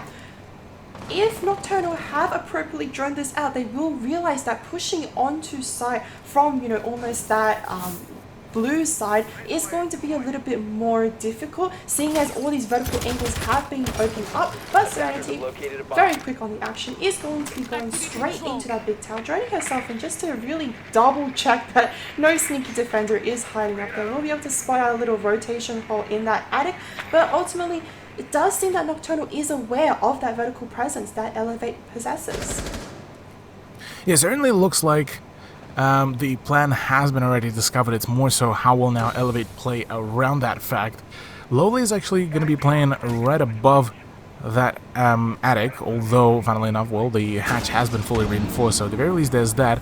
Butter already does take a little bit of a damage, and the breach is actually going to be at least partially denied, one of them. And, well, right now this is definitely a good, solid beginning here, although losing Serenity early into that round has definitely not been the particularly good turnout there for Nocturnal. That is the flanker now out of the equation, which does mean that right now the rest of Nocturnal will be forced to go into a bit of a one-dimensional push, and will definitely pretty much announce where exactly they're going to be going in for the pushes. Oh, yet another swing. Crescent actually having the nerves of steel there. Not really blasting off or letting that AK just rip just yet, but oh, a C4! Butter finding that frag now does leave Nocturnal to the last two players. Sav is going to be quickly getting a trade onto Chloe, which will even out the number count ever so slightly. Crescent looked like she was going for a big tail push, but at the rate in which her teammates were dropping, it seems like more of an elbow push is down her alley. Unfortunately, Sav is going to be taken down by Lola, which means that Crescent will be the only player left alive on Nocturnal. She needs to win out this 4v1 for a chance to claim this round back, but all these angles are being covered up by Elevate. Crescent gets that first kill onto Buddha, but there is a member still in the rotate, still in the freezer, and still on those rear tower stairs to be able to, or still on that meeting hatch to be able to hold down almost every angle that she could be pushing in from. Yeah, well, this right now is just, at this point, just a bit of a maybe a technical pause there for Nocturnal to really talk about, because that was a very swift shutdown that did happen there, and really not really a whole lot of hope for Crescent to really clutch up, and there we go, Kotari is the one to shut her down.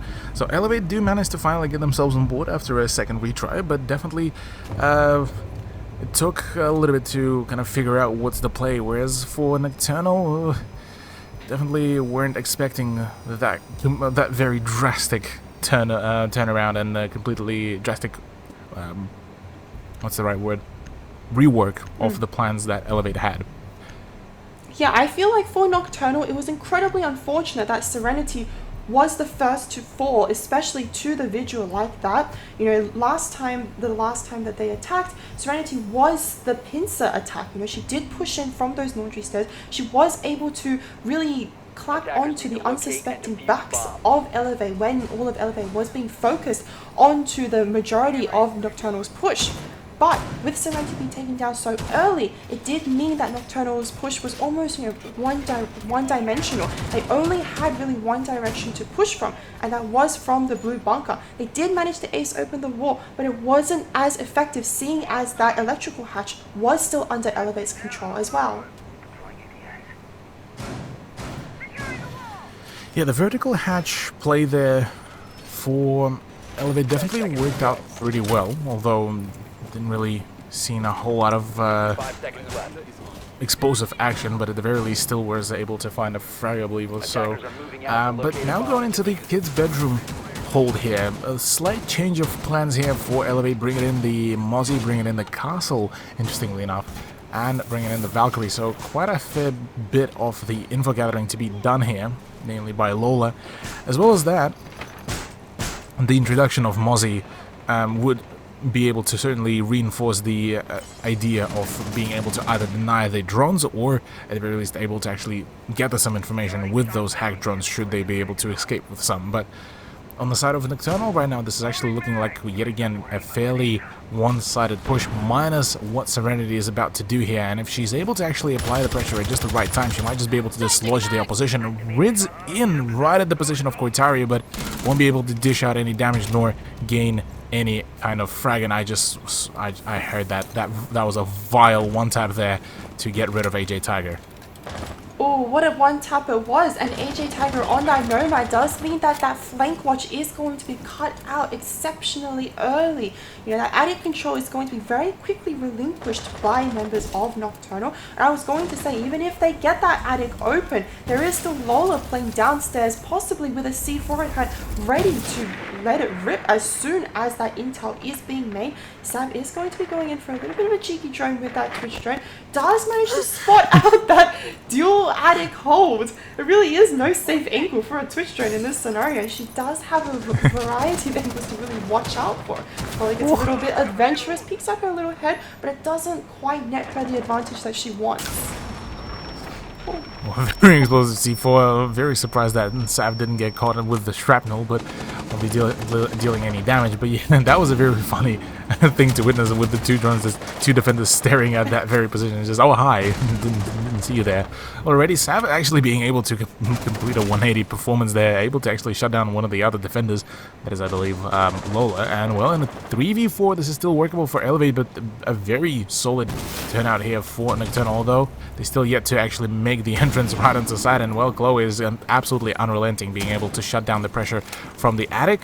Means now that they now know that either the push is going to be coming out through the walk-in closet or the double window. And right now, with Aussie Princess now being shut down, it's down to the last two players remaining. Serenity chucked in two of her stun grenades and yet to actually make the entry into the building. Does actually finally make it, but gets already tagged up quite substantially. Crescent needs to go in for the push and actually start applying the pressure because few of the players are actually already tagged up. Chloe finally shut down, but there's a Jaeger presence here. Bluey ready to frag out, and frag out she will. Gets a double kill as well.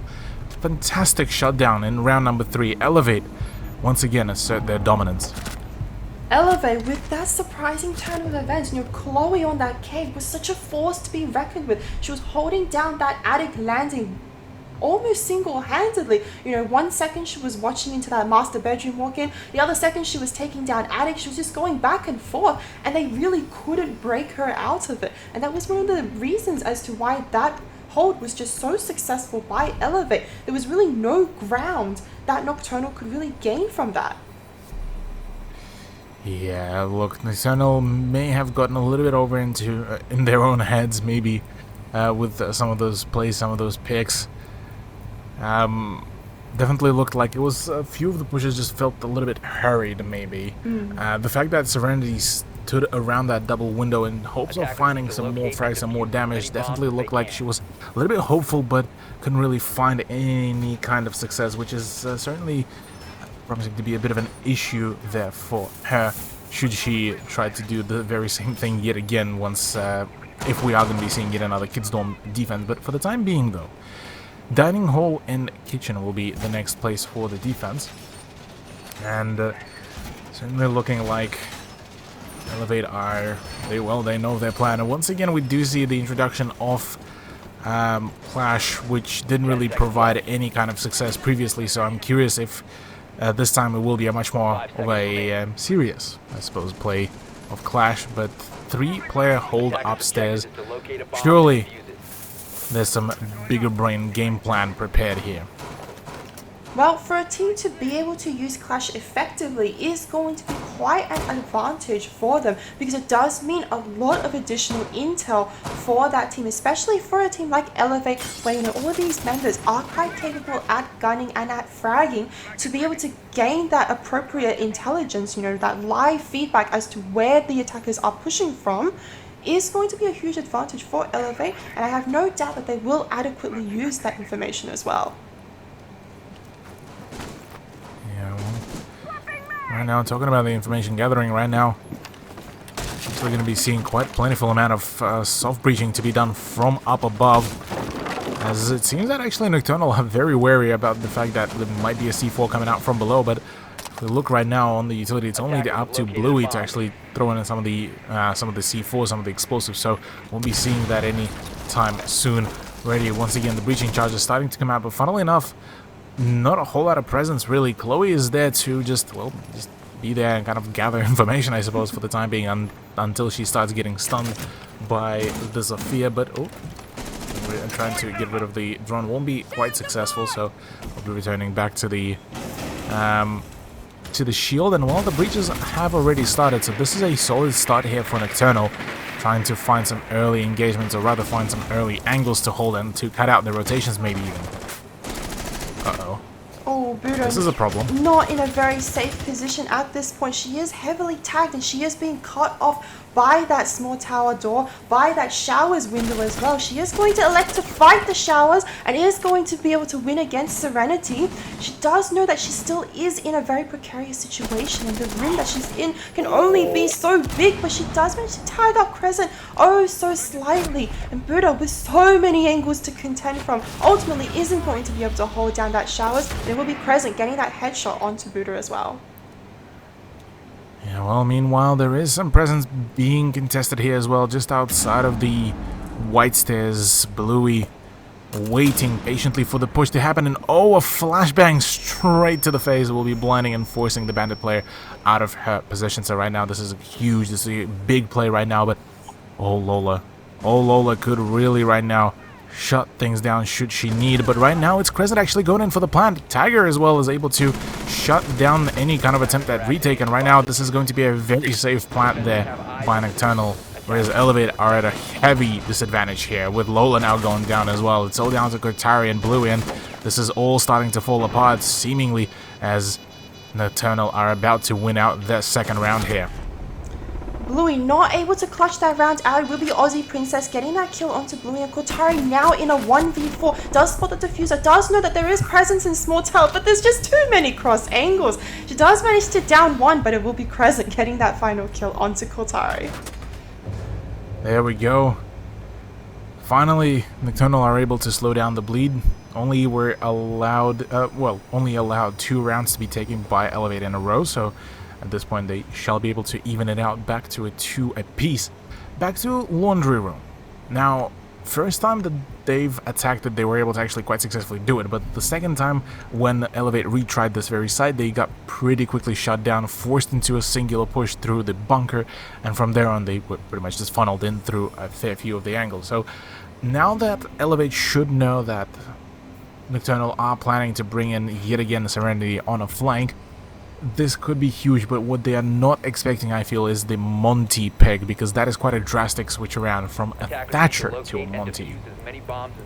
I'm actually really curious to see that it is actually the Thatcher who's 6-picked onto the Monty, because a lot of the times, you do need that Thatcher to be able to open up any form of hard wars, because no doubt the defenders will be bringing in some form of war denial, whether that be a mute, whether that be a K, or whether that be a bandit. There is really no surprise to be able to see one of those 3. Hopefully this is within Nocturnal's expectations. Normally with a Monty pick, you do see more of a blue presence push, like a bunker push. However, in this case, to not be able to have really any way to open up those walls, should they be bandit tricked, will be quite a disadvantage for Nocturnal. Attackers are moving out to locate a bomb. A disadvantage indeed. That we'll definitely need to keep our eyes out. Well, now interestingly enough, Butter already taking quite some damage. I'm not too particularly sure where that damage came from. I'm assuming that is Serenity punishing the bandit, trying to get a little bit cheeky on some of the runouts. But funnily enough, no presence in the buffer room in the bunker, so Butter will be just there to kind of play the bandit trick role, and Serenity is just getting free information. Really, nobody has really shut down her drone just up until now. And meanwhile, we're actually seeing a interesting push through the front door and potentially onto the main staircase, which could be a very interesting prospect for Nocturnal to really take up upon, because there's currently minimal amount of presence actually just about around the laundry area. Nocturnal needs to be aware of their flank, but if they can get that under control, Elevate's defense on the actual site, on that laundry side as well, is incredibly weak, because majority of their defenses has been focused on that electrical hatch, really denying any form of blue bunker push. So for Nocturnal to elect to go for a different push this time really shows just how versatile they are. And Buddha off screen takes that so much more damage. Crescent getting a little bit tagged up behind that Montaigne shield. Aussie Princess is forcing Chloe into a very awkward place. She does need to crouch right behind that shield to be safe. But meanwhile, it is Lola getting that kill onto Sab. Buddha getting that kill onto Crescent and Bluey. All of these reinforcements falling back to site. Elevate is just retreating instantly. But Lola once again with that double kill knife to finish it as well. Serenity on site isn't letting it up. She does get it down and does get Chloe as well, and the bomb should get planted very soon, but it does mean that Aussie Princess will need to be the operator to cover this. Yeah, right now it's not all lost, because right now Serenity is fighting herself yet another one.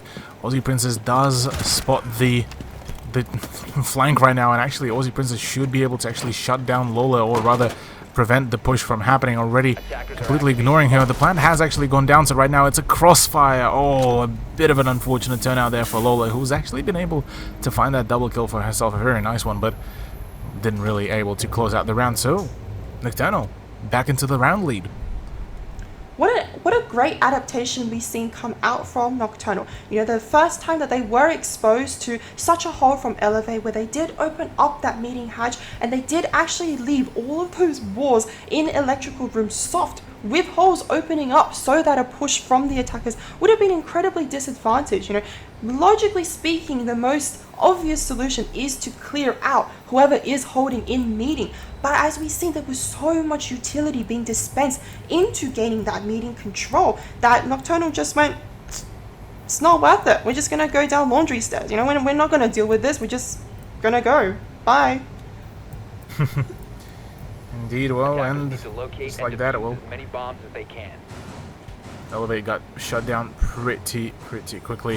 Definitely liking all the adaptation that so far Nocturnal has been doing, and definitely quite some drastic changes, gotta say, as well. So certainly a fair few things that I'm definitely enjoying seeing here from that roster. Whereas on Elevate, the 2 rounds that they were able to take were very much decisive, and they were able to turn things around, but preying up on the fact that even with the player disadvantage they will be able to clutch up is definitely not the best case scenario really to think about, but certainly a few aspects, or rather few thoughts, could be put on that topic to try to see where's the pattern, what needs to be changed here, because if Elevate will continue losing out their rounds, if they won't be able to close out this half in a 3-3 scoreline, it is going to be quite an issue for them.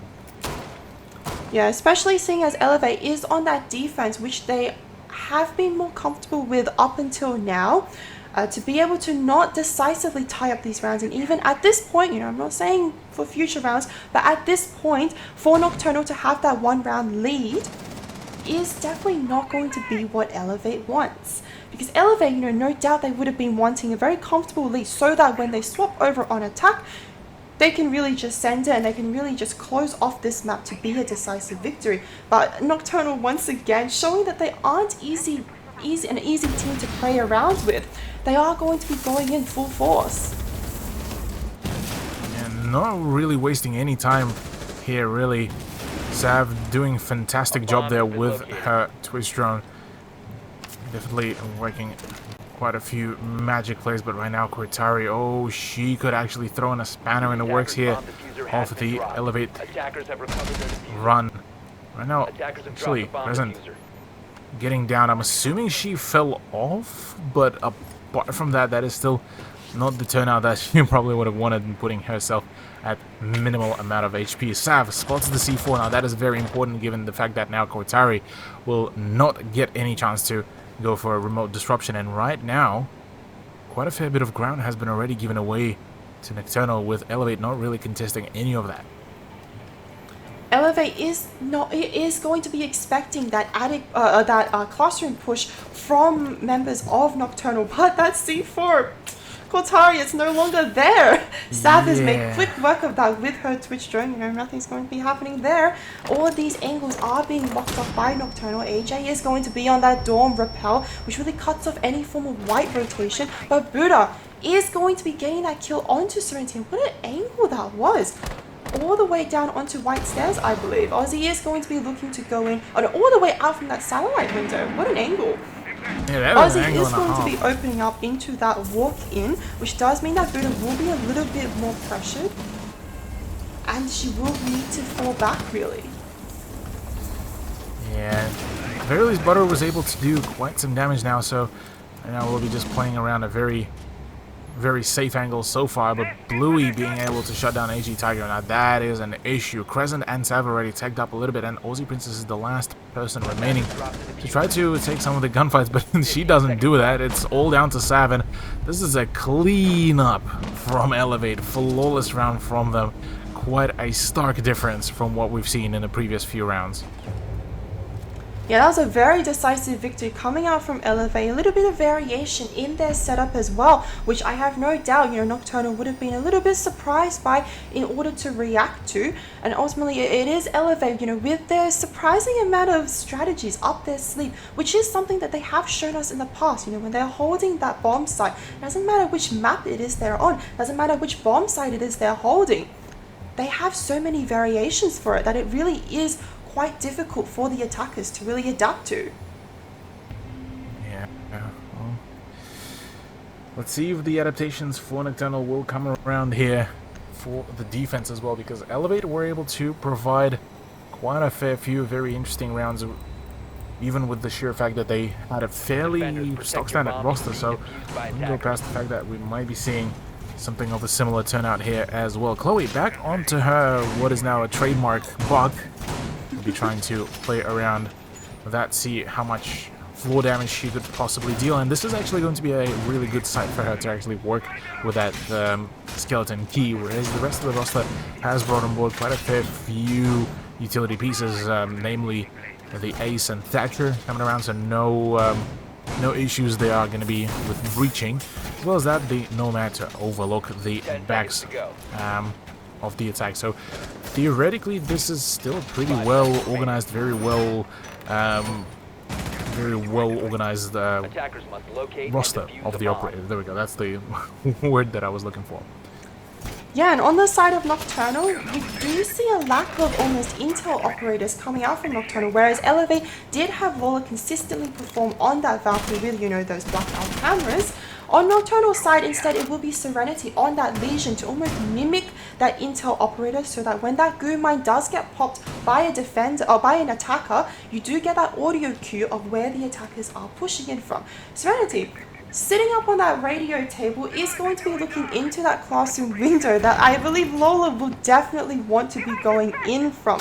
Going for that impact from below does mean that she will be able to deny any form of anti-denial on that wall, but Serenity, impact already in hand. You know what she's going for. She's going for that impact trick onto that walk-in, and against the Ace charge, that is one of the easier hard breaching gadgets to really go up against. It's not like a Hibana that can possibly force out maybe some accidental impacts with that new Hibana change, where she is able to adjust how many pellets she can shoot out. Fortunately, we haven't seen much Hibana play come out from both teams, so that's not going to be on the table.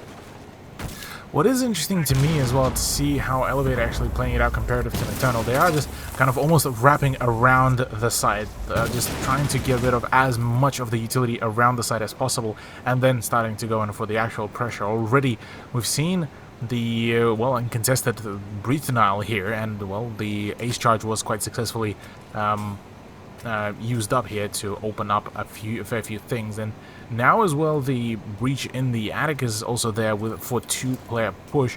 Cortari is also about to jump into the armory stairs. So overall, this is looking pretty smooth here.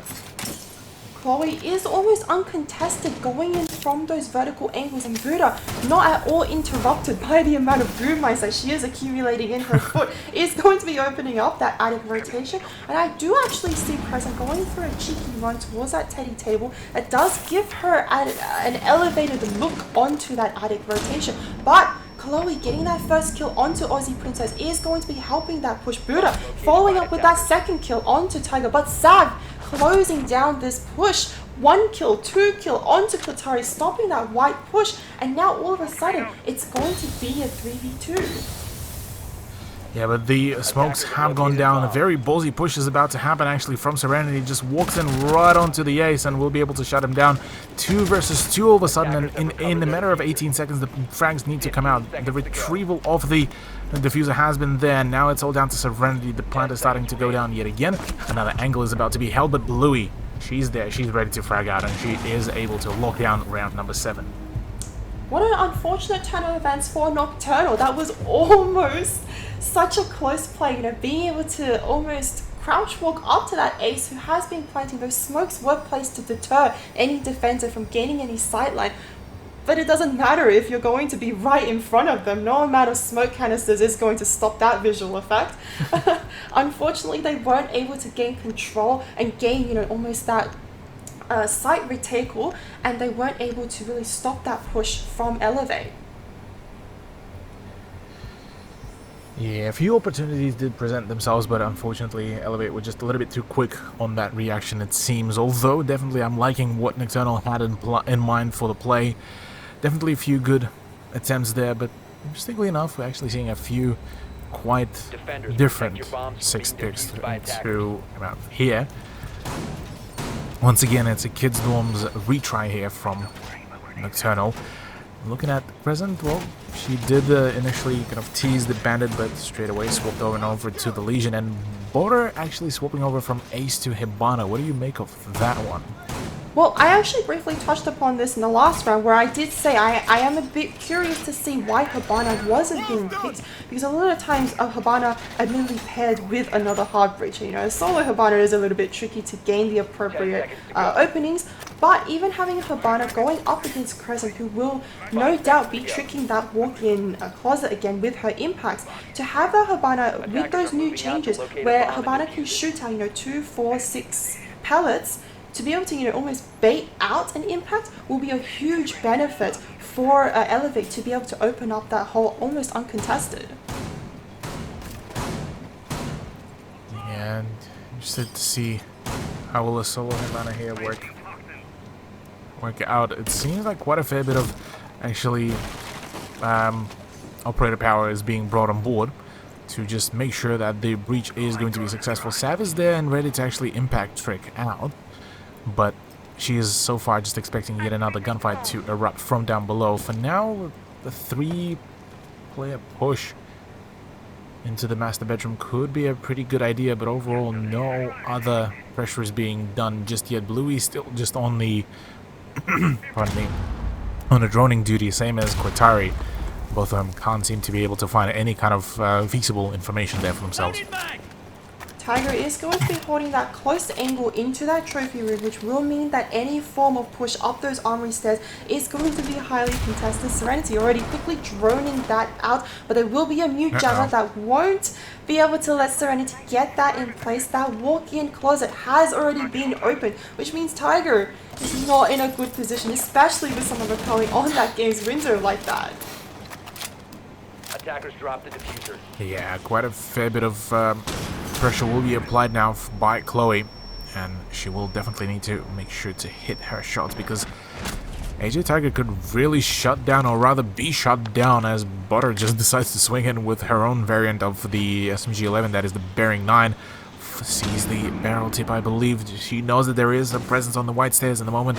Jaeger will try to cross. It will be her demise, but instead, no, it's Sav with a long angle, shutting it down and not allowing any further progression for now. 4 versus 4 with 59 seconds remaining.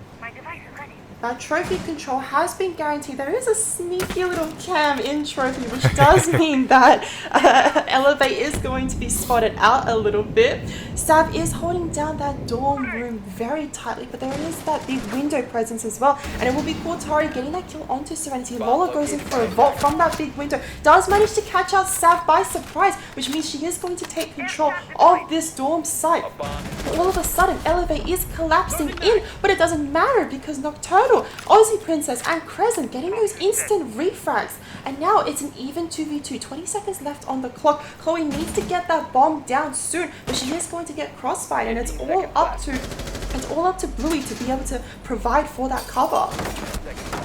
The cover most definitely needs to be provided here because right now, yeah, Aussie Princess is able to shut things down. Another Guman is there to also ride onto the diffuser. Not really much can be done. Crescent is able to shut it all down, and well, Nocturnal able to break that yet another 2-round streak that Elevate were able to find themselves and, well, find themselves potentially in yet another opening to push it into, well, yet another draw.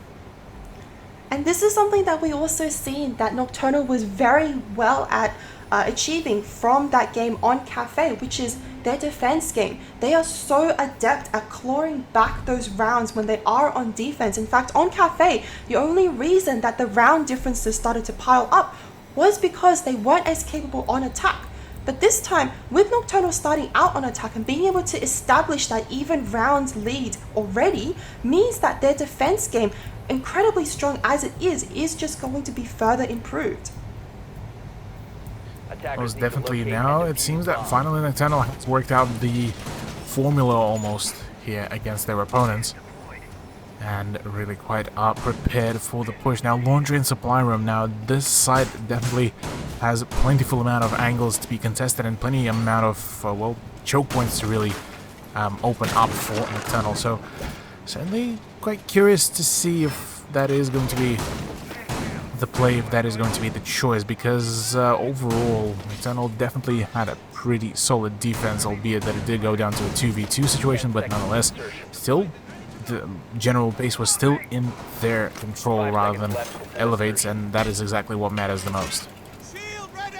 And also with Sav on that Warden pick, I'm not sure if maybe they were expecting maybe a cheeky 6 pick to come out from Elevate's side, seeing as Ying has been seen more commonly being played in these games over and over again, to be able to deal with that, almost nerf to the Jaeger ADSs, where they no longer have as many charges as before, and so they can only really deny one projectile at a time.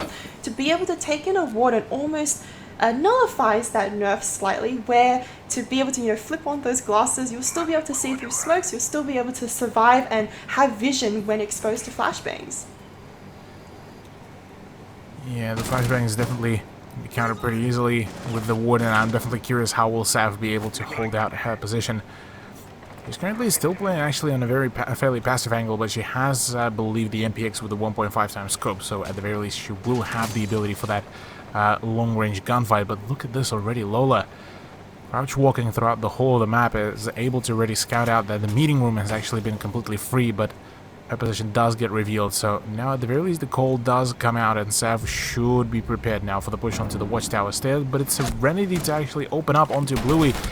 Tries to dish out some more damage, but no, the pistol is a little bit not as powerful. Lola shakes her head, knowing full well that she shouldn't have taken that much damage from a pistol. Yeah, Serenity, unfortunately, with that gun, there's only so many bullets, and sure, you get a faster fire rate, but unfortunately, you sacrifice that in terms of bullet count. Chloe is going to be going for more of a heavy laundry push. She is going to be droned in as well by Cortari, and they are going to actually see that that laundry room is entirely free to take. Unfortunately, Aussie Princess is holding that little cross angle in freezer, which does mean that to be able to flush her out, you possibly need that hatch to be open, or at least some form of push happening in those freezer stairs to really force her out of any position. Looks like it is going to be a heavy laundry push coming out from Elevate. They are dispensing a lot of utility. In fact, that rotate has also been air jabbed off, which does mean that no amount of rotation will be available. South getting that kill onto Lola was showing that the power of Warden and Warden's glasses. Aussie Princess isn't able to see through that smoke, so she will get that blind fire down. But South, once again, with those Warden glasses, is going to see right through that smoke and is going to be getting that kill onto the diffuser. Unfortunately, it is planned, but Chloe, the only member left alive, needs to be able to stop this diffuser. She does get that kill onto South, which does make it a 1v3. Aussie Princess is going to be going in for the defuse, and AJ Tiger pushing up to those laundry stairs with that shotgun barrel as well is going to quickly put a stop to Elevate's plans. There we go, Nocturnal once again finding themselves yet another 2-round streak of their own, able to actually push themselves yet again up in the lead points-wise, 10th round right now, and this is definitely looking like a much closer contestation, although Elevate certainly being put on their back foot. Nocturnal looking like they are the ones to lead currently this game. They are very much knowledgeable about Oregon and how to play it out, and certainly it shows. Their experience is showing. Their ability to keep continuously applying the pressure on their opponents does certainly also show, and so right now definitely looking like we just might be seeing the map number 3 creep up on us. But before we see map number 3, we are going to see Nocturnal take Elevate to that kitchen and dining site hold. Now, we haven't seen this come out from Nocturnal just yet. We have seen all the other sites being experienced by Nocturnal's defense, and I can only hope to see an equally strong hold out from Nocturnal, and I can't wait to see the result of this round. Yeah, this is going to be probably the, well, this round and round 11 will be the big deal breakers here, I feel, because if Elevate are able to bring this back here on this side, we are going to be forced into the position where the next round's winner is going to be going into the match point and securing themselves at the very least an overtime for yet another chance at winning out this one, whereas the opponent will be only down to, well, pretty much the last chance to win out this map. And right now I feel like Elevate would really want to win out Oregon right here, right now, not really let it go into the map number 3, because at that point I feel maybe the question of fatigue may start slowly creeping in, especially down closer to some of the later rounds as well. Yeah, fatigue is definitely going to be a problem for not only Elevate but also Nocturnal, you know, for both teams to be able to keep fighting at their maximum potential for this amount of time is going to be quite a tricky task, you know, to make sure that your aim is on point, to make sure your communication doesn't fall back. You really need to be on the tips of your toes at all times. And let's look at Elevate going in for that small tower take. Lola is wasting no time at all, going in for that instant drone. They're going to see how much utility is being dispensed in those showers. Maestro is going to get spotted out alongside all those ADSs lining the wall.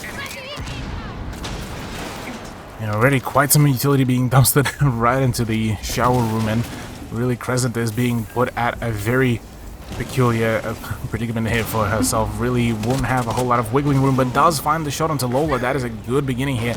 Potentially a quick shutdown, but Kotari is able to refrag there onto Aussie Princess. So right now, few crossfires are still being made, and Serenity awaiting very patiently for that gunfight to happen. But will she find that shot, though, is definitely still under a question, and decides to fall back and actually try to reposition herself, while the 2 remaining players of Nocturnal are currently on the ground floor and will be trying to hold their own before the rotations do come around. Yeah, Kotari is still outside, which does mean that she is going to get exposed to that classroom angle, but Chloe going for that push into showers needs to flush out Crescent. Chloe doesn't have any flashbangs in her pocket with this new Ash chain, instead only has 2 breaching charges, and then Crescent not in a great position either, but Serenity coming in clutch, saves Crescent and takes down Chloe, who has been providing all that pressure. There we go. And Serenity still keeps her position, but there we go. Finally, Cortari will be able to trade her out. 3v3 with 45 seconds remaining, but not for long. 2v3. Crescent just keeps on ripping through the opposition with that Alder, but yet again, Cortari, triple kill yet again. But now the gas grenade is starting to come around. Only final one has actually been used up here by AG Tiger, and right now, Buddha could have the range advantage. There we go. Already shut down. Now it's all down to Sab. She's the last player standing, and she could most definitely shut down the push here. Should she needed. Plant is starting to go down. The drop down is also there. C4 coming around, but will it take the kill? Yes, it will. 14 seconds remaining. She needs to just hide at this point, and the kill needs to come around for Cortari, as she's looking absolutely lost there. Needs to actually just, well, will decide to go in for a plan, maybe a bait to come around. 3 seconds remaining, and oh, it's just all continuously just a series of unfortunate events, but Nocturnal clutch up. Sav pushing her team into the match point. I'm going to be honest, if it wasn't for that red outline that as a spectator we get to see, Cortari was almost invisible on that screen, hiding behind that table. And that's one spot that I actually never expected could actually work. And if it wasn't for the intel that no doubt a Nocturnal had in their pocket, as well as, you know, almost hearing that diffuser being planted on the other side of the wall, that was almost a good spot to plant. Yeah, that was definitely a good spot. Unfortunately, what seemed like a bugged out air jab fortunately it resulted in Elevate's loss, but very fortunate for Nocturnal. They are on the match point, only 1 round away from the victory here, and they are going to be taking it to the kids dorm hold, which they were actually able to shut down pretty swiftly. So we didn't go past the fact that we might just be able to see a very quick, very swift conclusion, and an interesting map trade as well if Nocturnal will win out this very map as well in a similar style as the first map concluded. Yeah, if Nocturnal managed to win this out, then it will actually end in a 7-4, which is exactly what Elevate took the win out on in Cafe. It was also a 7-4. So to have both teams trade it out like this is quite an amusing turn of events, and, you know, my thoughts and prayers towards Nocturnal to be able to claim this last round, because then it will mean that we will get to see actually the map decider, Coastline, coming into play as well. 5 seconds left before Yeah, with Coastline, I'm definitely quite curious to see what could come out of that. It's definitely looking like it will be a very hot contention there for both of the teams. Both of the rosters are very able to frag out, and definitely will be curious to find out who is the best gamer, and whether it is going to be Elevate that will be dethroned, or maybe Nocturnal will be crumbling down to the just overall pressure that so far has been put on them. Chloe is going to be going in for a quick drone onto that attic hard wall. Is going to be able to spot out that there is very little denial on that wall, which does mean that Bluey should be able to save her EMPs so that they can, you know, really condense their efforts into something that is more versatile. Chloe is going to be cutting off that landing push or any form of landing rotation, but can't really cut off any clash, and that shield is going to be staring Chloe right in the face, and Chloe does need to be a little bit careful about how adventurous she goes in for that peek. Yeah, well, Chloe quite promptly decides to, well, maybe try to go for a bit of a bait, but won't be too successful. Crescent is just there, she's just chilling, she's just vibing with those positions, and right now the attempt that Cortari had to try to dislodge Clash's position didn't really work out. So now already with half a round drained out, Elevate definitely looking a little bit more so down to earth rather than being elevated here.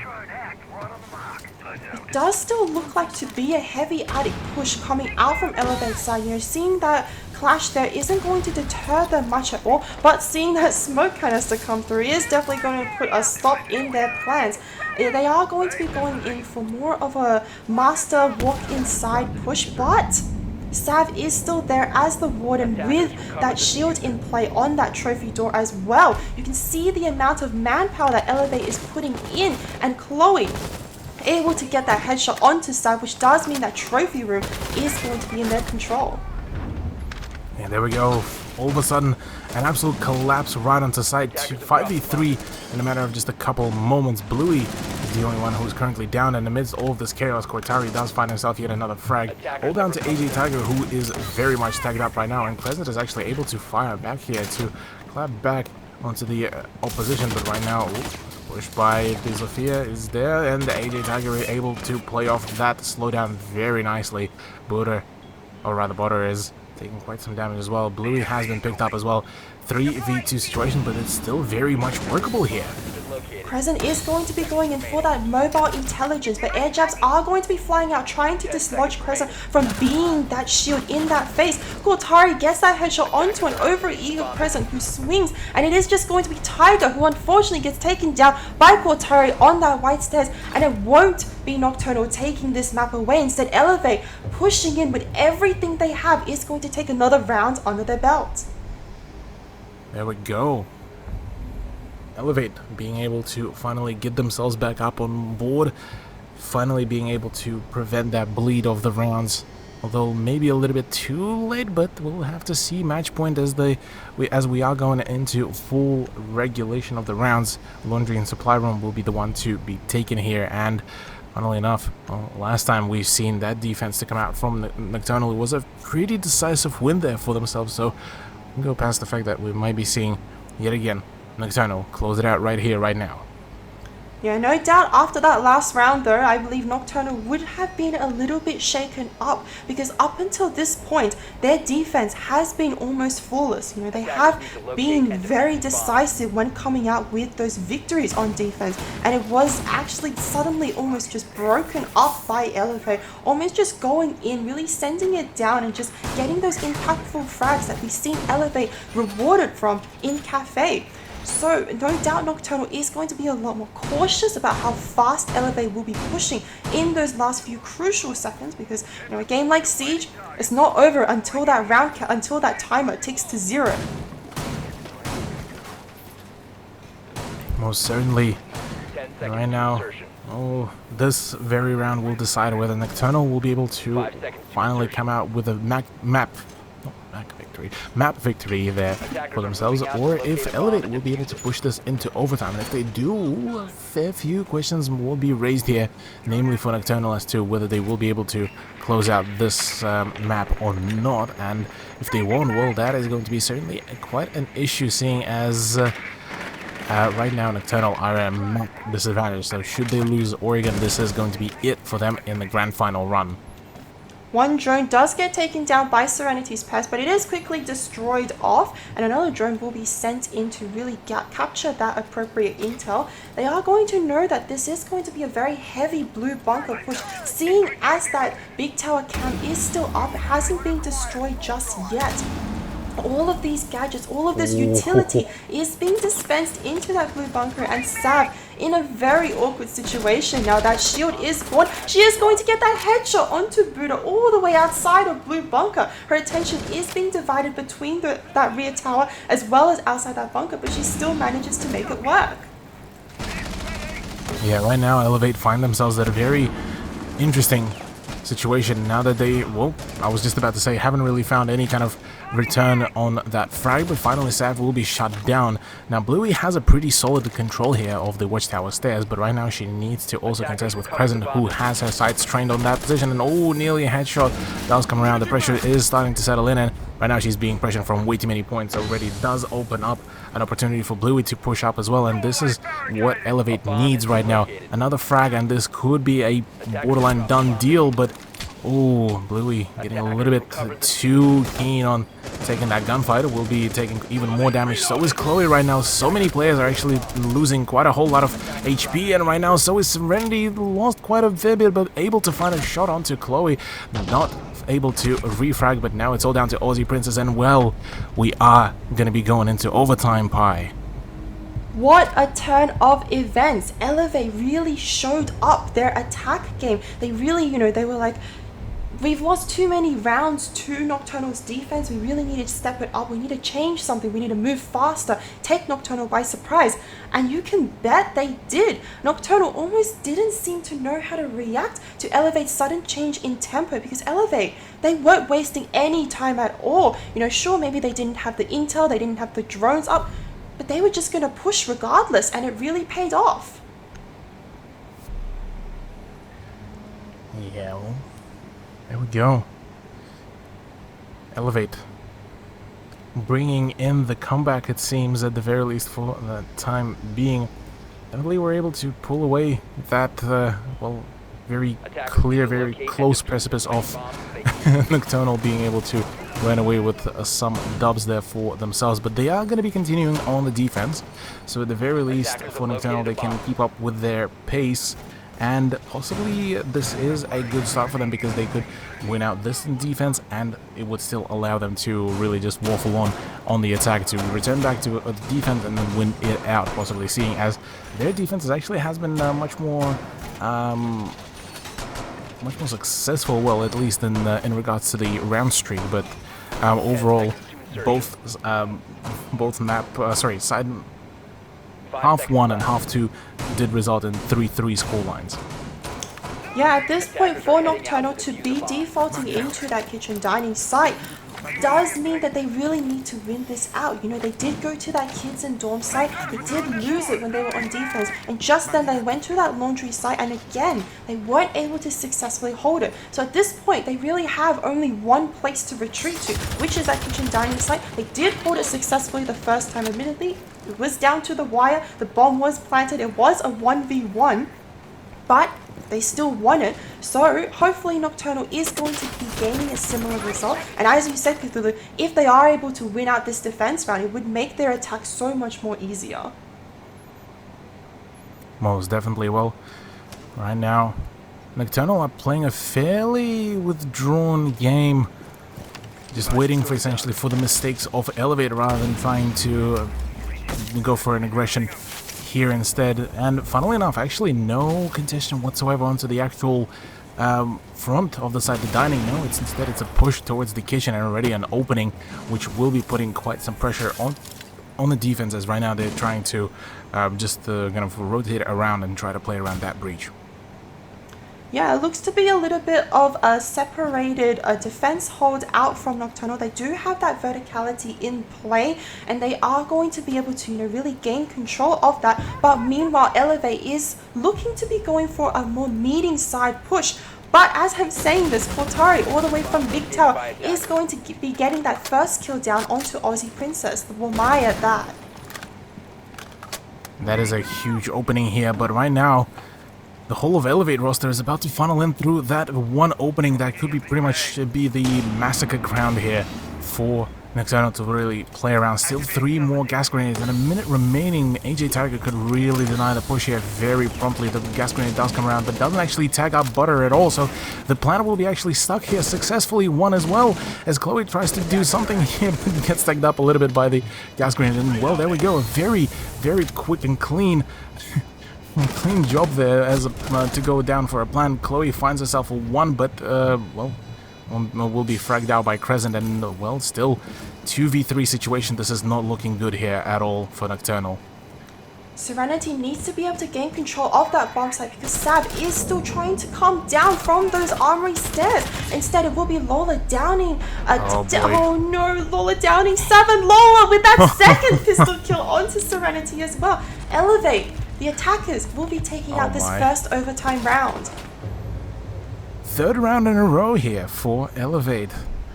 Look, this is definitely starting to slip away from Nocturnal, but they do get a chance on their own attack. Overtime, match point, series point, season point.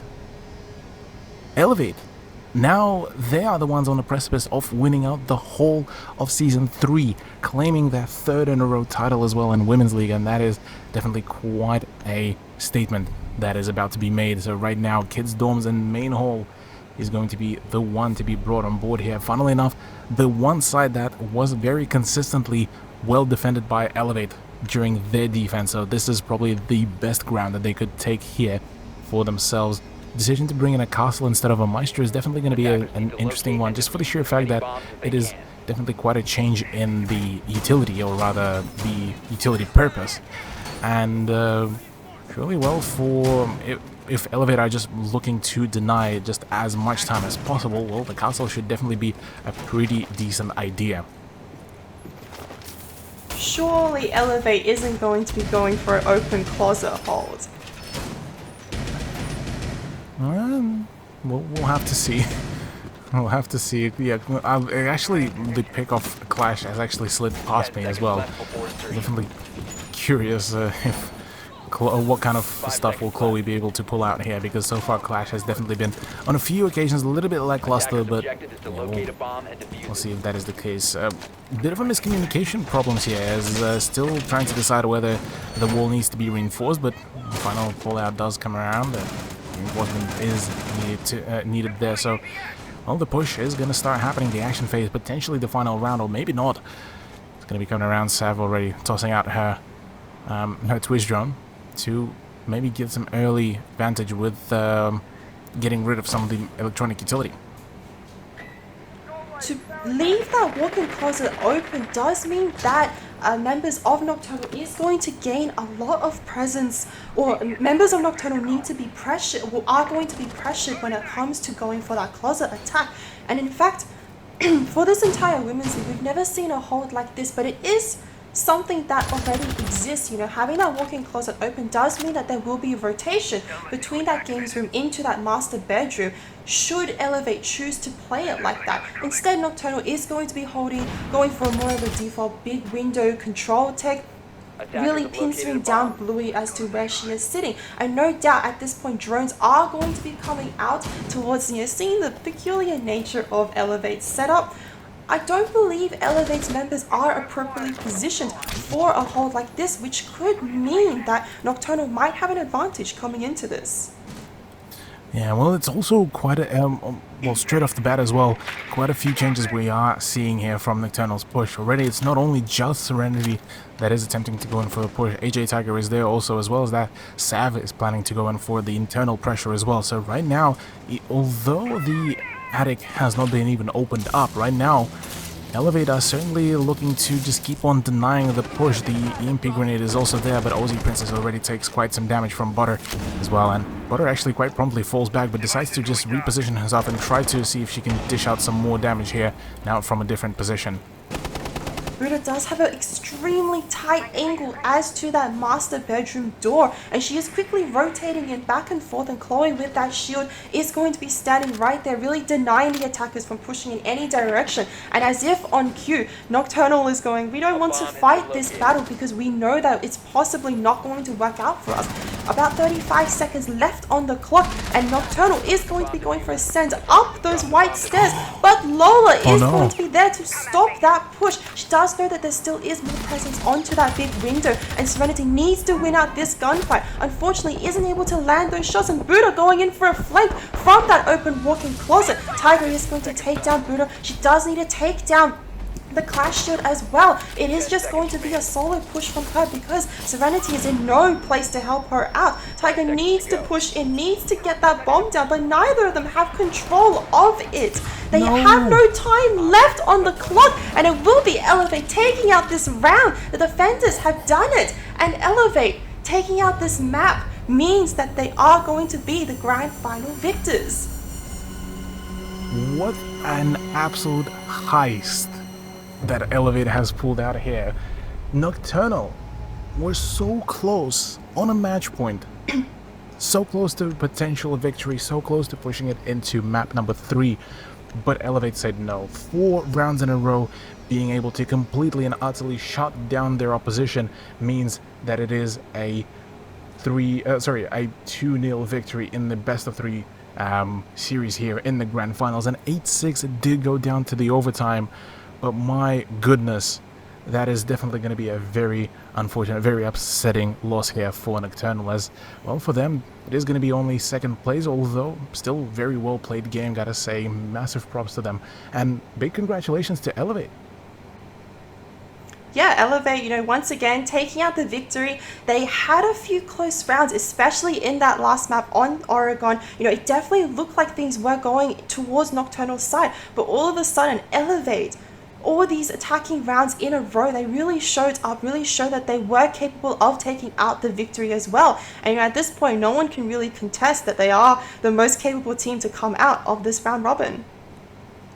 Most definitely, yeah. Elevate through and through during the regular season showed us that they are a very able team. They are, well, they managed to have a flawless run. And look, it's definitely a good performance by them. Managed to yet again prove why they are the best women's league team here so far, and even throughout all of these seasons. the name of Elevate will definitely be put and engraved well and truly into the champions. Yeah, no doubt. Elevate is a team that we are accustomed to watching. They aren't first comers when it comes to the Women's League XP Esports tournament. In fact, they were also the winners last season in Season 2 as well. So to see them, perform this consistently is always going to be, such an honor to watch and such an honor to cast as well. And I can only hope to imagine what more they, as a team, the girls will accomplish in the future as well. Definitely. I'm quite curious to see how will Elevate really perform in the next year as well, seeing as maybe a few opportunities for, say, LPL Pro will be also there for them to take and see how well they fare against some of the higher-end, high-tier teams.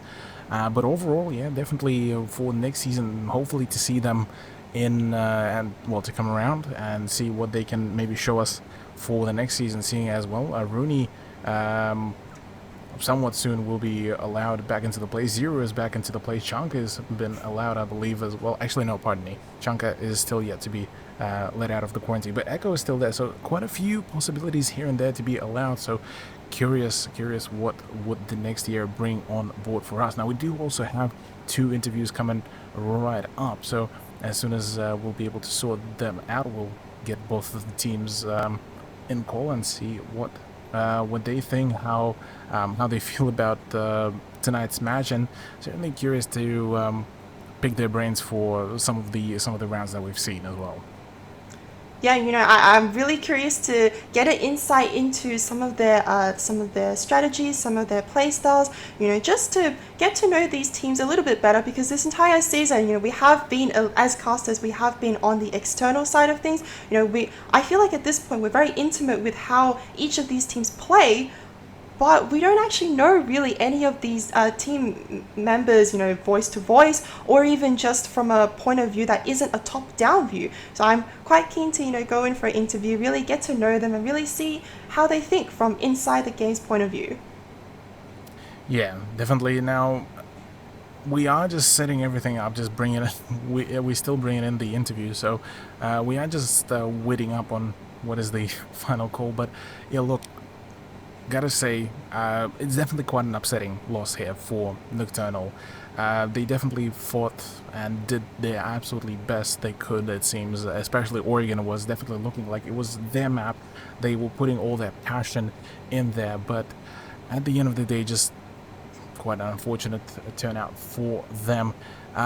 Possibly, if they do make a return in the next season, they might just be able to absolutely dominate the scene, because, look, they are a force to be reckoned with no matter what. No matter the scoreline, 2-0 does not tell the full story at all. So, yeah, look, I'm still at shock how much of a kind of a steal that was by Elevate, seeing as Nocturnal for so many rounds were in the point advantage.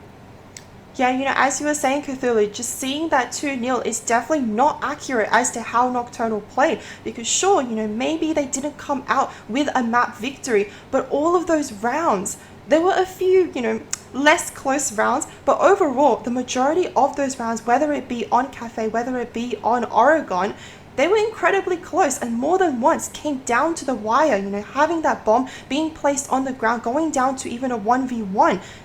That wasn't a rare occurrence. In fact, it was happening over and over again, which just shows how capable each of these teams are, and being faced off against each other like this in such a high-intensity tournament is no doubt credit to both of these teams' skills.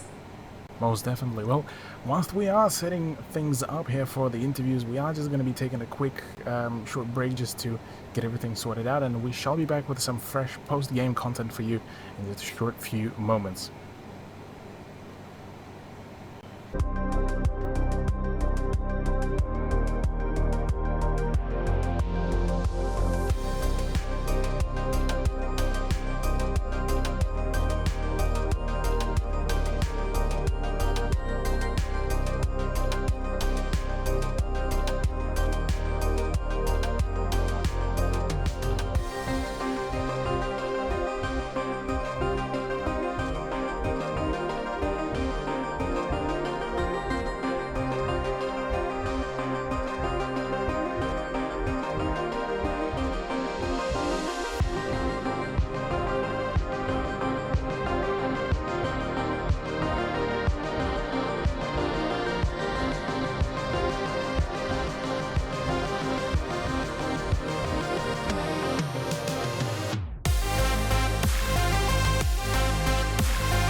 So everybody knows you had a good chance, but didn't say much. Left it too late now to apologize. Oh, time has gone too with memories to burn down.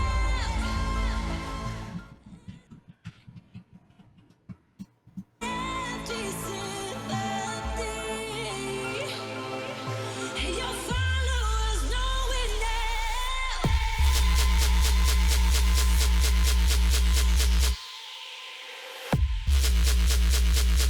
Your followers know it now.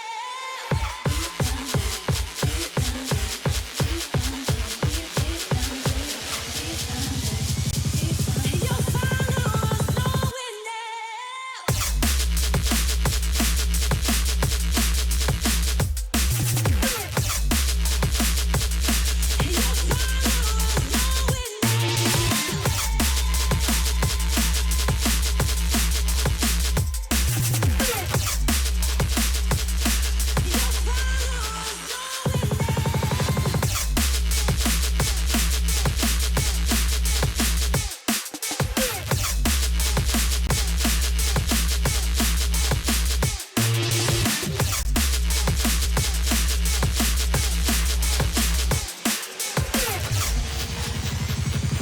followers know it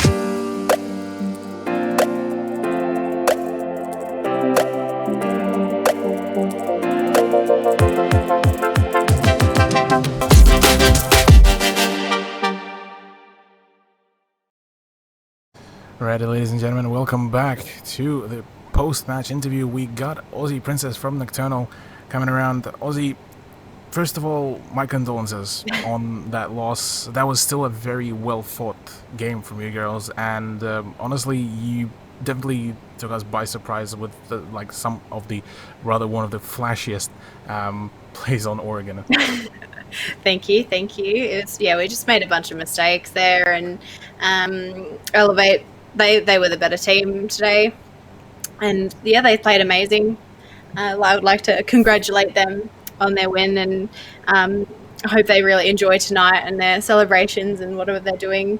But they were the better team tonight. I got a question here.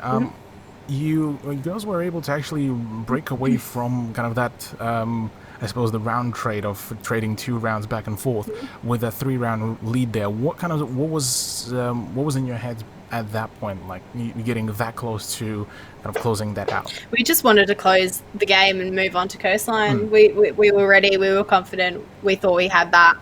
There was a lot of hype there. It was good. Discord was good.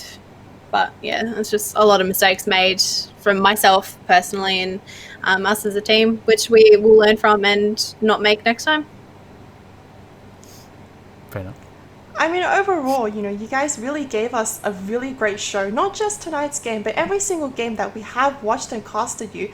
It's been such an honor to cast you guys. You guys have definitely not disappointed us. So I have a question for you, actually. As a team, what were some of the most memorable moments you had in this entire tournament, whether it's in the tournament or outside of it? Oh, God.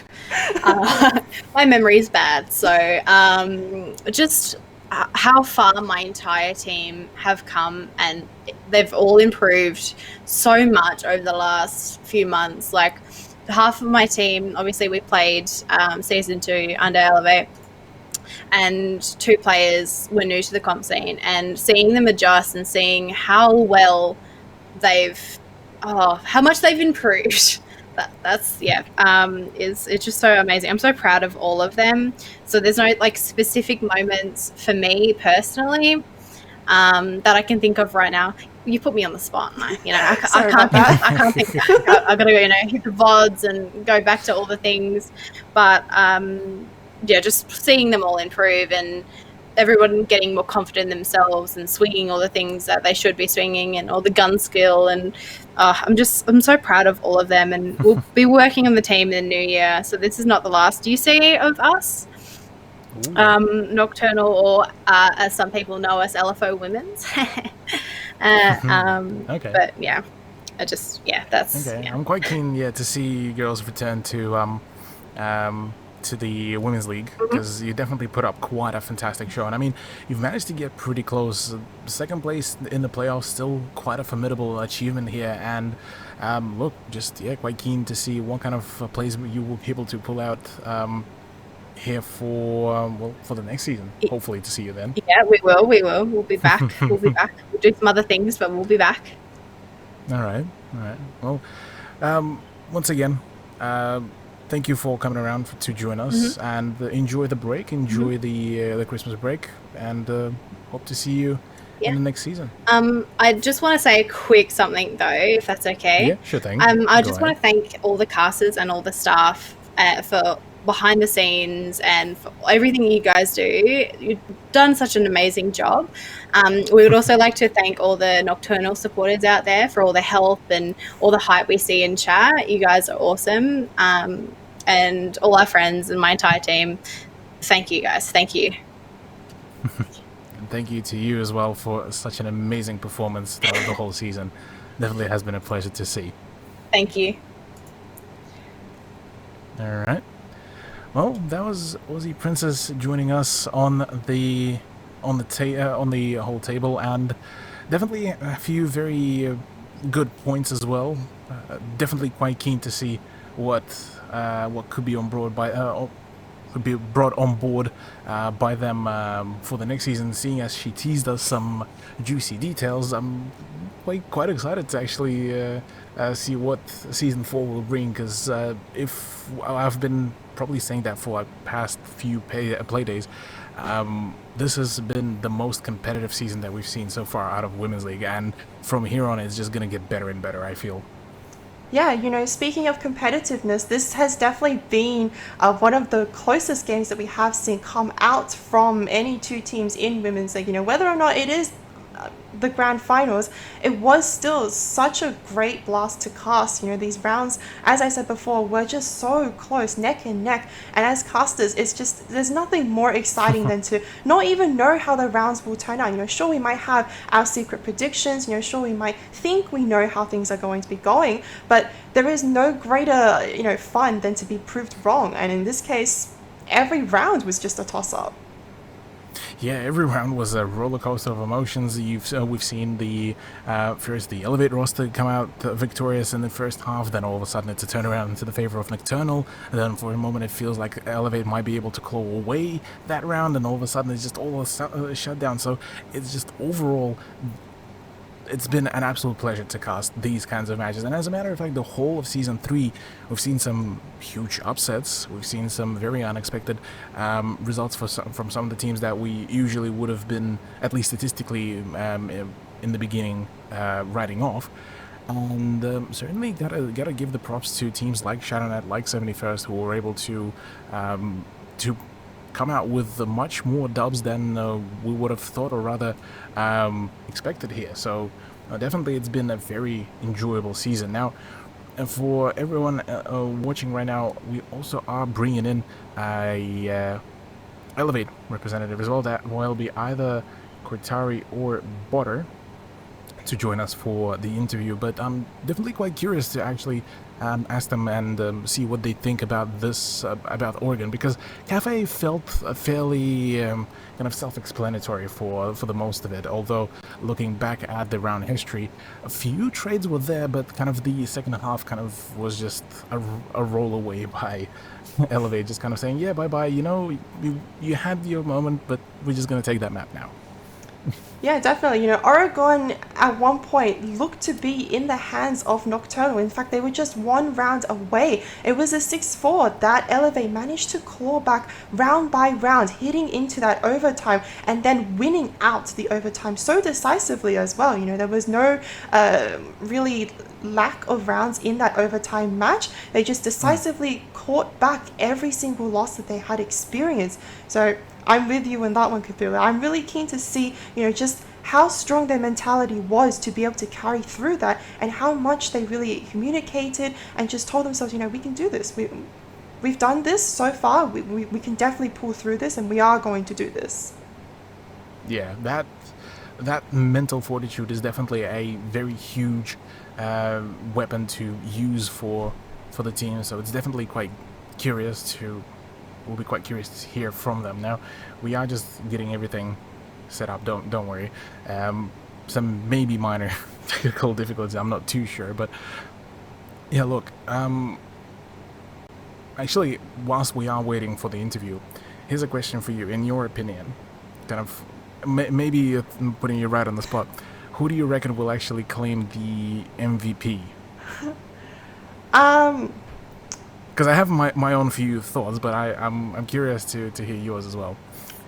I mean, if it's done in the same way as last season, where anyone playing in the tournament could really cast their vote for one specific nominated player in each team, I believe Nocturnal has a few fans lying here and there. I think maybe whoever Nocturnal nominates could be the lucky recipient of a gaming chair. Definitely, yeah. That's actually a pretty good point. Yeah, definitely. I would probably have to say Sav definitely showed up quite a few times. Serenity definitely did some fantastic job. So honestly, no, this is definitely. I'll agree with you on that one. Few of the players of Nocturnal could definitely earn that MVP spot, but I also gotta say, Lola definitely has been popping up quite a fair few times, just overall throughout the whole season. No matter, like, you see a clutch coming around, well, there's a pretty solid chance Lola is actually coming around to just absolutely blast the opposition away. So quite possibly this could be also another nominee for the MVP score. Either that, or it's either her or maybe even Cortari or Bluey, because both of them also were able to pop off on a fair few occasions and actually save Elevate from the absolute devastation. So yeah, there's definitely quite a fair few contestants, so I'm genuinely quite keen to see what will be the final announcement. By the way, do stay tuned to that announcement, as it will be coming around on Twitter, I believe, or rather all socials. And on Twitter, I believe it's going to be XP Esports Oz. That's the tag, so make sure to follow the guys. They've definitely been putting in quite the effort into making all of this happen, and definitely an exciting setup. Now, whilst we are waiting for the interview, we might just throw quickly to a short break, just get everything sorted out, get all of our guests in, and then we are gonna return back with some more content for you guys. So stay tuned, don't go too far away. We will be back shortly.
Ladies and gentlemen, welcome back. We got two players of Elevate on interview.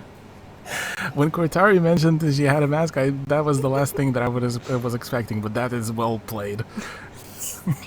First of all, girls, how you doing? Fine, good, yeah. Yeah, tired. Yeah, I feel that. I feel that. All right, I'll get straight to the questions.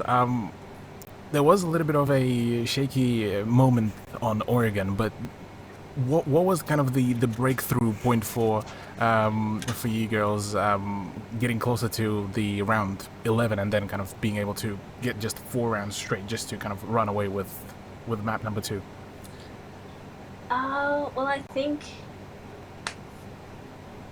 we all just kind of like panicked less. Well, I panicked less. I regained composure. We all kind of like just discussed what went wrong and we kind of fixed it. I lost my ears. And yeah. Fair enough.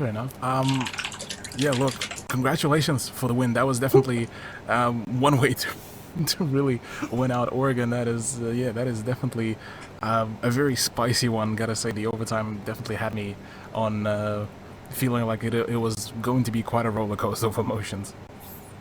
Yeah, like on when Nocturno reached round 6, we're like, oh no, we have to like buckle up and like, you know, Lola was like, oh, we're gonna lose this round, and I'm like, no, shh, we're gonna win, and then yeah, she predicted our death. Like, it was like a jinx. Okay. Yeah. I'm just curious, Kotari, where exactly are you breathing from? Is it the... okay, just making sure. Okay. Can you see out of it? Is it like a fully functional... I could take it if I wanted to. Oh, fancy. I'm gonna just take it off because I can't breathe. The fans aren't working in here. The fans don't have battery. Excuse me for un momento. Okay. We got unmasking of mute. I feel like we're intruding on something private at this point.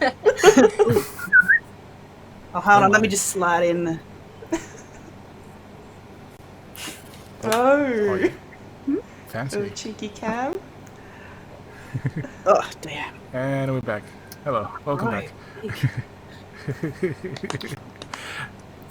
So I actually had a question for both of you. You know, coming into watching all of your games, you guys have shown a lot of adaptability. You guys have also shown a lot of versatility when it comes to whatever operators or whatever team comps you guys have been playing. Is there a specific composition or play style that is more comfortable to all of you? Like maybe playing more structured or maybe playing more freeform is more up your alley? I wanted to play Fragger. No. But Bonnie put me on Flex. Yeah. So I guess helped IGL. We tried new roles. Yeah. So we put people into roles and we would switch if we felt uncomfortable on the day. So we just kind of flex. Everyone can play all sorts of roles, but we kind of do have set roles unless we want to change, kind of thing. Mm-hmm. If we're not feeling it. Mm-hmm. Okay. Well, now that you girls have claimed a third title in a row now, what's up next in the adventures of Elevate?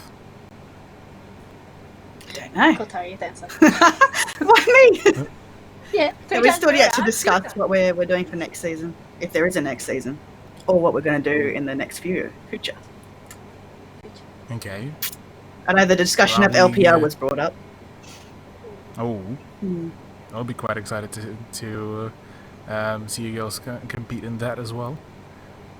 Definitely already proven that you have already established quite the hefty dominance so far in the women's league. So definitely, you have quite a strong ground, quite a strong foundation to keep on developing for some of the higher, against some of the higher end teams. So definitely curious to see what will next year will bring on board. A lot more of Buddha shouting, obviously. Shouting. Ah! That's not how I speak. Go on then. No. Oh. Fair enough. Well, before we close out, any kind of final things that you would like to say? Maybe say something to your fans? Butter. Shout out to Bubble Tea. Bubble tea. Shout out to yes, all the Elevate team, and like good guy Duke who helped us with our dry runs and strats and just gave us advice. Also Han for I guess managing us, and yes. Yeah. Thank you all for the XP Esports staff and stuff to putting this together. It's been very interesting this season. Everything changed from last season, so used a different schedule. Yeah. And with the daylight savings, it almost yeah made it a bit hard. I feel it. Yeah, thanks to all the teams that also competed this season. I hope they rejoin next season if there is one. Yeah. Or continue to play. Yeah, curious to see what will next year bring.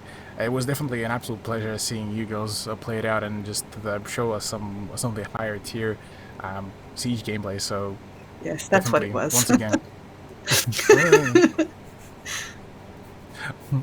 Either way, congratulations on a win and congratulations on the first place. And well, hopefully hope you will enjoy the break and the Christmas and New Year celebrations.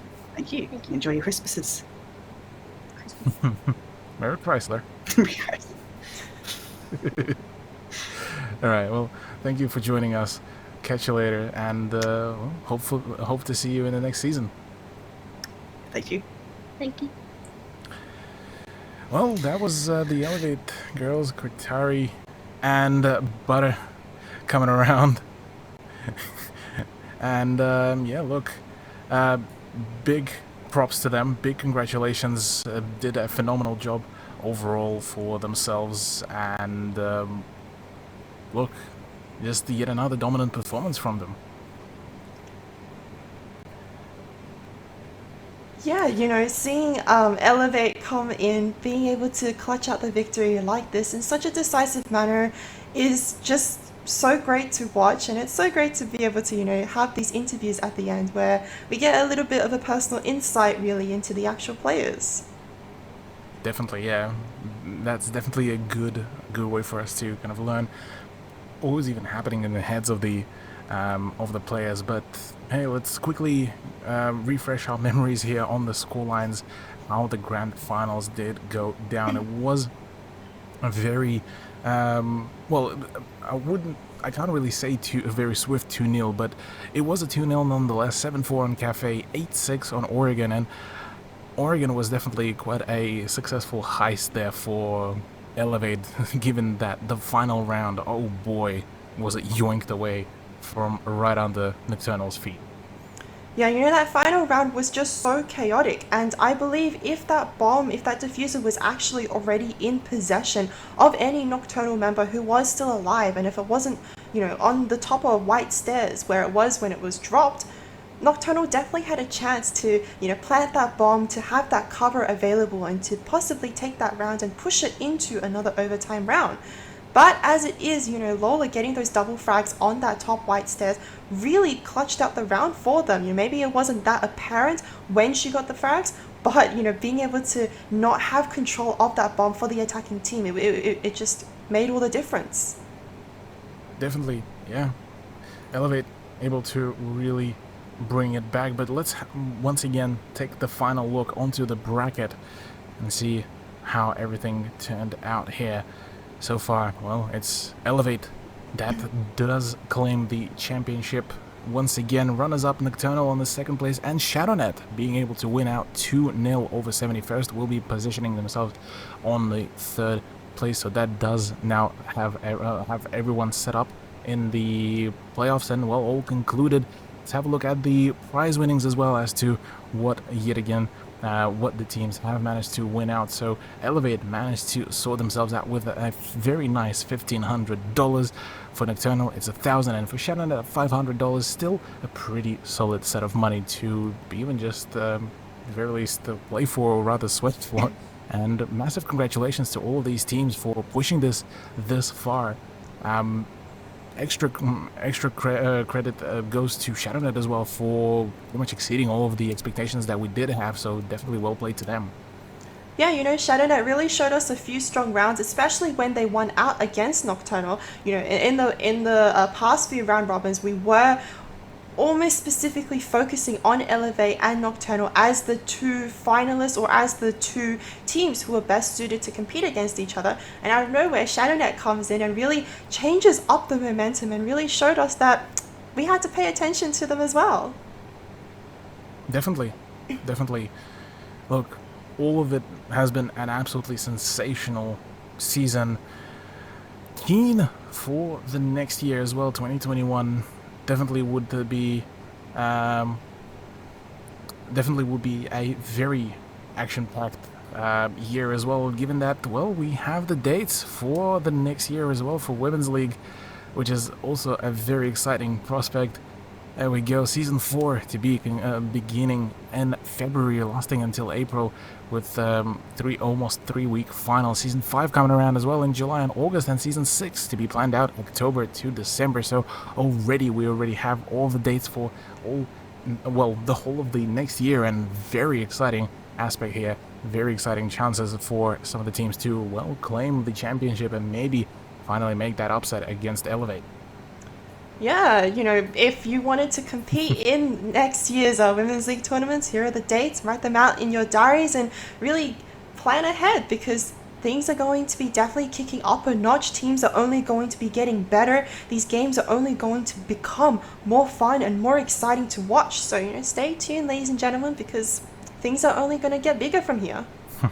Most definitely very excited for the next year, and 2020 has been definitely a very odd year, to say the very least, especially in the last few decades. So look, 2021 better be a banger, because already having all of those dates is already putting quite some faith in me.